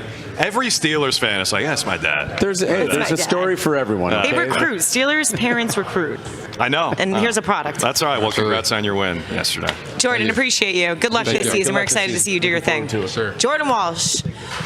I think we have uno mas. I think this is our Yes, last sir. one. I think we got and Simon's he coming. is Another new making guy. the man, the myth that I feel like a lot of people are dying to get to know is Anthony Simons, Anthony. who joins the table talk. Hi, Anthony. I'm Kayla. What's up, Nice Anthony? to meet you. These are the moments that you get to catch on the live stream of us actually Proper meeting handshakes. Anthony for the first time. The proper introduction. Yeah, welcome aboard. How's the experience been so far in Boston? It's been great. I'm excited to be here. It's been fun, for sure. What's been fun about it? What do you like about the Boston area? We have multiple teams here. That's great. I can go out and explore, watch the Winning Bruins, watch the Red Sox, watch the Patriots. Right. Yeah, right. But I'm able to go out and watch some other sports. That's You been to Fenway? I haven't been to Fenway yet, but they made the playoffs. I want to see a playoff game. you got a good opportunity my first baseball game that I went to, so Okay. I'm excited about that. You've Were never you gone at to a Gillette? baseball game? Never went to a baseball game. Wow. Ever. Well, we can make that happen Yeah, here. we can. Yeah. You got to go and just say some despicable things about the Yankees because the Red Sox are playing the They'll Yankees love in you. the They playing the playoffs. Yankees? We should get him Yes. mic'd up. for that. That'd be fun. Yeah, playing the Yankees in the Like, playoffs. just go all out. You want to endear yourself to the Boston fans? Oh yeah, that's gonna be for sure. Were you at Gillette yesterday? No, I wasn't there. I Okay. went last week when they Okay. played the Steelers. Oh, okay. Yeah, same with Jordan. So when you first found out that you were going to be a Boston Celtic, what was your reaction? I was super excited. I think it was just like, this was an opportunity that, I kind of been waiting for and playing, meaningful basketball, especially in the playoffs. I wanted to be able to have that stage for myself and obviously be a part of the, this organization that's historic and everybody talks about it, but actually being in it is different. Actually, that's exactly what I just had the words in my mouth that it's different here. Right. What have you noticed that's different here so far and going through the day-to-day grind of working out with the team and preparing for the season so far? Just the details and everything, how everything is ran. It's just a little bit different. Obviously, it's a bigger city, so obviously the fan base is, super involved in the Celtics, and so that's something that you kind of got to get used to in a way. And so I've been trying to embrace it and enjoying every step of the way. What is it about this team that excites you in terms of the play style, you being a great three-point shooter? If you don't know, the Celtics, they take a lot of threes. Wink, wink. But you even being able to pull up three off the dribble, and how do you see the marriage between your play style and the Celtics play style? Yeah, that's one of the things I was excited about when I found out I was coming here, is that the play style and me being able to shoot threes and space the floor and, not have as much responsibility as I had before, and just letting the game come to me a little bit more, and having great players around me like Payton and D. White and Sam and JB. So I'm super excited about playing with those guys and seeing what we can do from there. You think you might play off ball a little more than you have in Portland? Yeah, for sure. Naturally, I think in Portland I was not I don't say forced, but I had to in a way in order for us to get the best chance to win the game. And so that helped me, grow my game as well, being on ball. But I think playing off the ball as well is going to help us as well. What have the coaches told you about what your role is going to look like this year for the Celtics? They want me to be myself. First and foremost, they was harping on that over the past couple of weeks. It's just, go out there, be yourself. Obviously, you're going to figure out your way throughout, the system and everything that's going on. So that gave me a little bit at ease on how to figure out how to do just being myself. And, they're going to be able to coach my way through, figuring out, my role on the team. We all know that you are a lethal shooter, right? 38% from three for your career, 90% from the free throw line pretty much for your career. It's really impressive what you've done from a shooting perspective. But when Derrick was sitting here earlier, D. White, I asked him about what changed for him when he came here. The shots were harder where he was before. They get easier here with all that talent that you just talked about. So for a 38% shooter for his career from three, being kind of like one of the lead dogs, and you still might be that here, but you're going to have Jaylen and Derrick and Payton and all these guys around you. Hopefully Jason maybe at some point this season. How do you think that's going to change the shot quality that you get on a nightly basis? Yeah, that's, like I said, that was one of the things I thought about as well. Like, you went through, a couple years of shooting very difficult shots and being successful at it. And, watching Boston from afar, you see how many wide open shots they get. And so when I found out I was coming here, I was like, I can finally get some wide open shots on a consistent basis. So I've been waiting for this. Yeah, I was pretty excited about it. That was probably one of the things I was most excited about is the way they play in the spacing and the way they move the ball. You're going to naturally just find yourself against open shots and having other threats on the floor as well. So that's like I said, that's one of the things that I was super excited about. What do you think of Joe? Joe? Mazzulla. Me and him have gained a good rapport and great relationship to it so far. We kind of have the same temperament in a way, like naturally, not like, he can get crazy, like, in competitive. We haven't heard. Yeah, obviously, you don't know. But in competitive atmospheres, but, off the court, we pretty reserved and we like to joke around, talk junk to each other, but that's pretty much it. I mean, I think me and him so far have got along really well. What do you think you need from a coach too, like to get the best out of you? What would you need? What helps? I think just continue to push me to really stretch myself into being a more complete player. I think once you've been in a situation where you might have not been winning as much as you want to in those environments, you can gain a little bit some bad habits just naturally. And so I think being here, those bad habits are going to come out, go away. Just being in this type of environment, and obviously Joe and his coaching staff pushing me into getting those bad habits I might have gained out. So I like asking the new guys how they ended up with the numbers that they chose. So obviously there are a lot of retired numbers in the Raptors here. You're wearing the same number that Drew Holiday wore, and you guys got traded for each other. So how'd you end up with 4? Yeah, realize there's slim pickings around here. Yeah. So, Sorry. Yeah, you pick. Yeah, it just. Honestly, I don't even know. I found out that when obviously didn't Chauncey wear number 4? Chauncey wore number 4 right when he was here. He was here for not that long, but number 4. Way back in the day. I was like, yeah, it makes sense. My former coach, I had much love and respect for him. I was trying to find a connection somewhere. Yeah, you were really. I was like 8. All right, so if I chose 8, and Josh got. I was thinking about 8.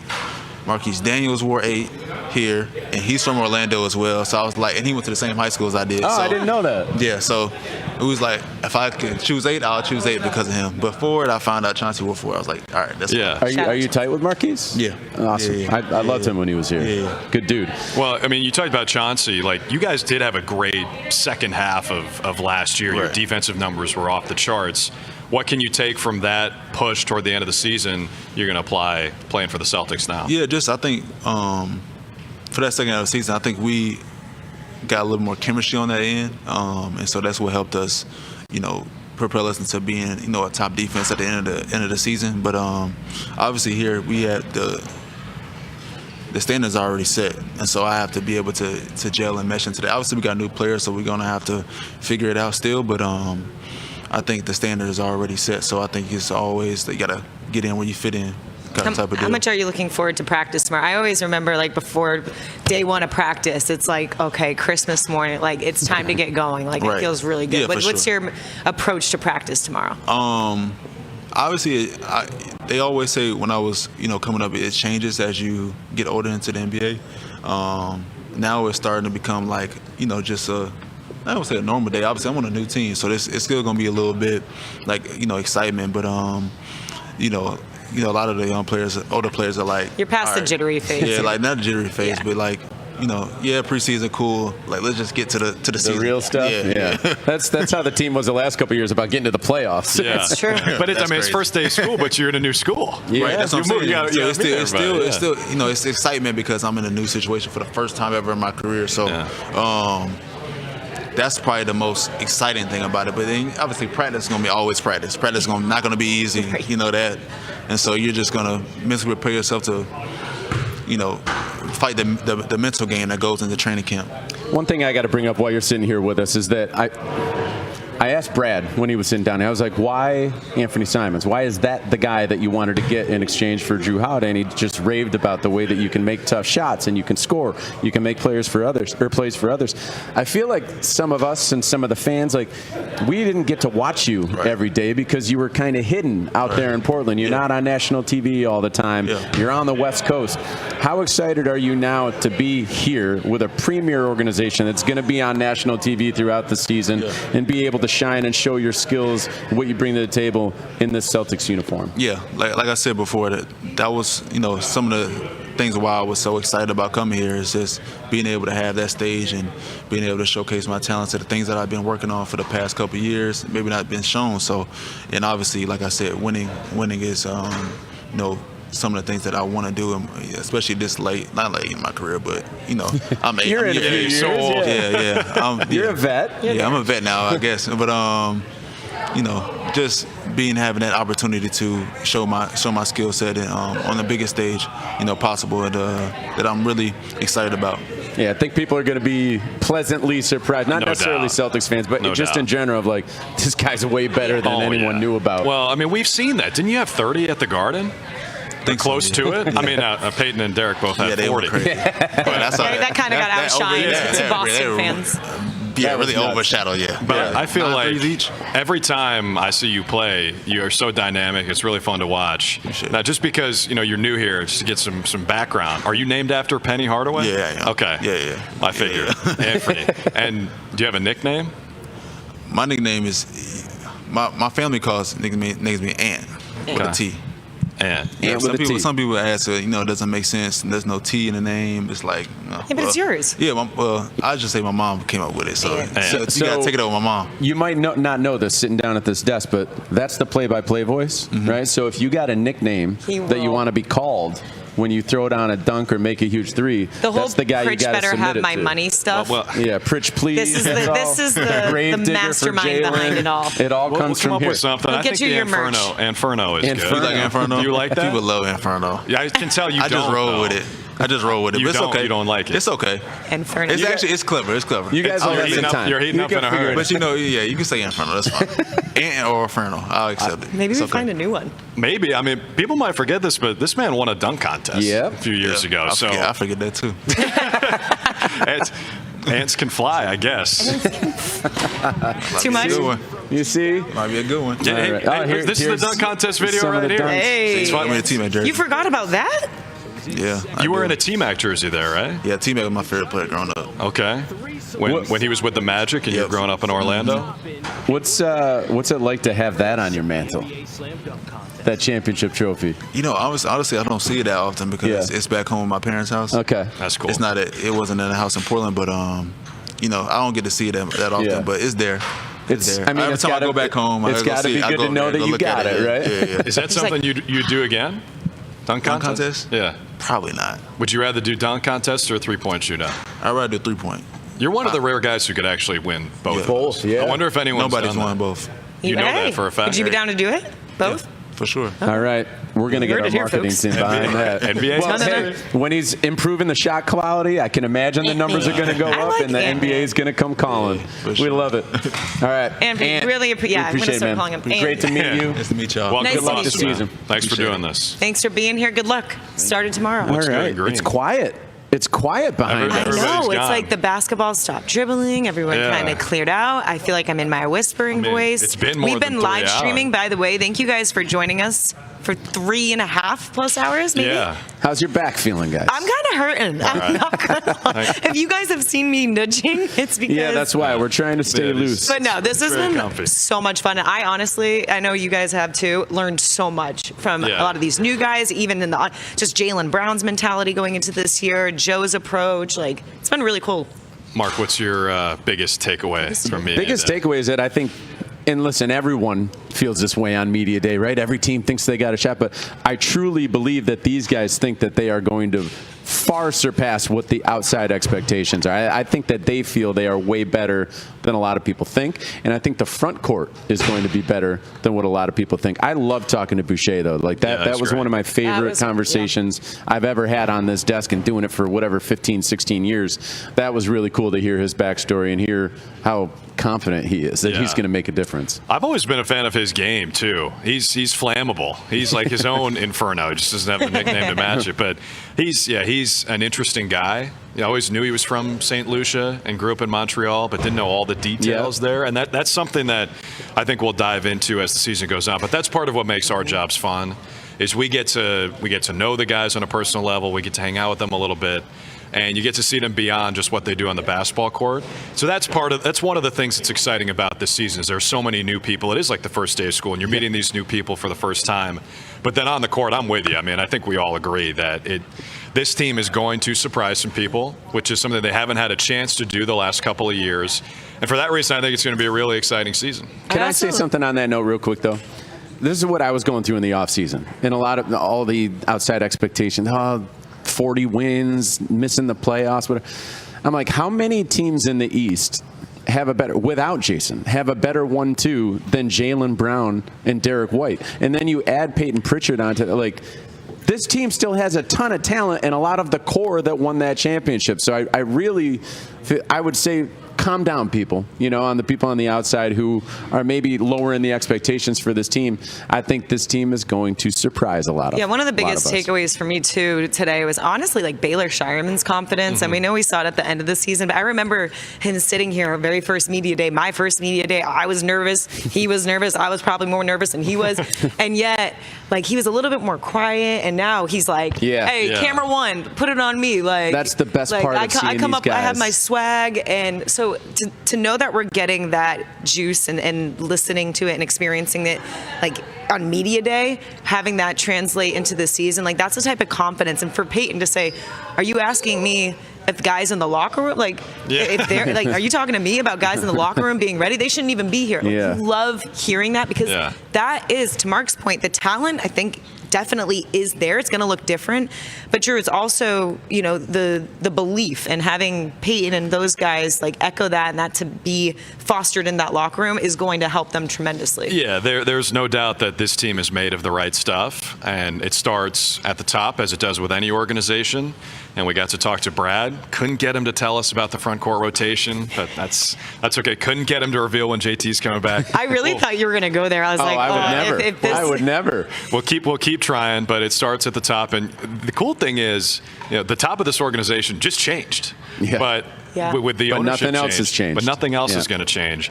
And the guys in that locker room and the coach. I remember saying last year, Joe Mazzulla is probably the number one reason why I don't think the team will take a step back due to complacency or whatever after winning a championship. The same thing applies for this year. He is maybe the number one reason I don't expect them to take this as a gap year or whatever you want to call it. That's not happening with this group. And we can't wait to watch with everyone. Especially with the way that Jason looked on that film. He just walked by. I did a double take when he walked by. Look at. By the way, elephant in the room. Jason obviously did not come and sit down with us today. We didn't get a chance to talk with him, but he used his media day. Yeah, exactly. Not too long ago. He looked great in that video that he put out the other day. Brad obviously is stating the priority number one is to get him fully healthy. Can that happen this season? We don't know, but we're going to have to wait and see. But, judging by that video yesterday, there's certainly some promise there that could. The door is not completely shut. And Mark was telling us before we started that he loves when people come up to him and ask, hey, when's JT coming back? Yeah. So if you see Mark at a coffee shop or at a game or something, I'll give you all of the inside information. Just grill Mark when JT's coming back. Yeah. This has been great. All great vibes here at the Garden. We're almost at the Garden. Pretty close. But here, and we're excited to see some of these new guys. Hugo Gonzalez, start practicing. Hugo Gonzalez. I can't say for three in Portuguese. Hugo Gonzalez. We'll start working on it. You guys, thank you so much for joining us. Mark, True, appreciate you guys. We're almost here. Season's almost approaching and upon us. But what a day. Thank you for joining. We have more of this coverage going to be airing later tonight. So if you missed any portion or part of this, tune in later. Appreciate you guys.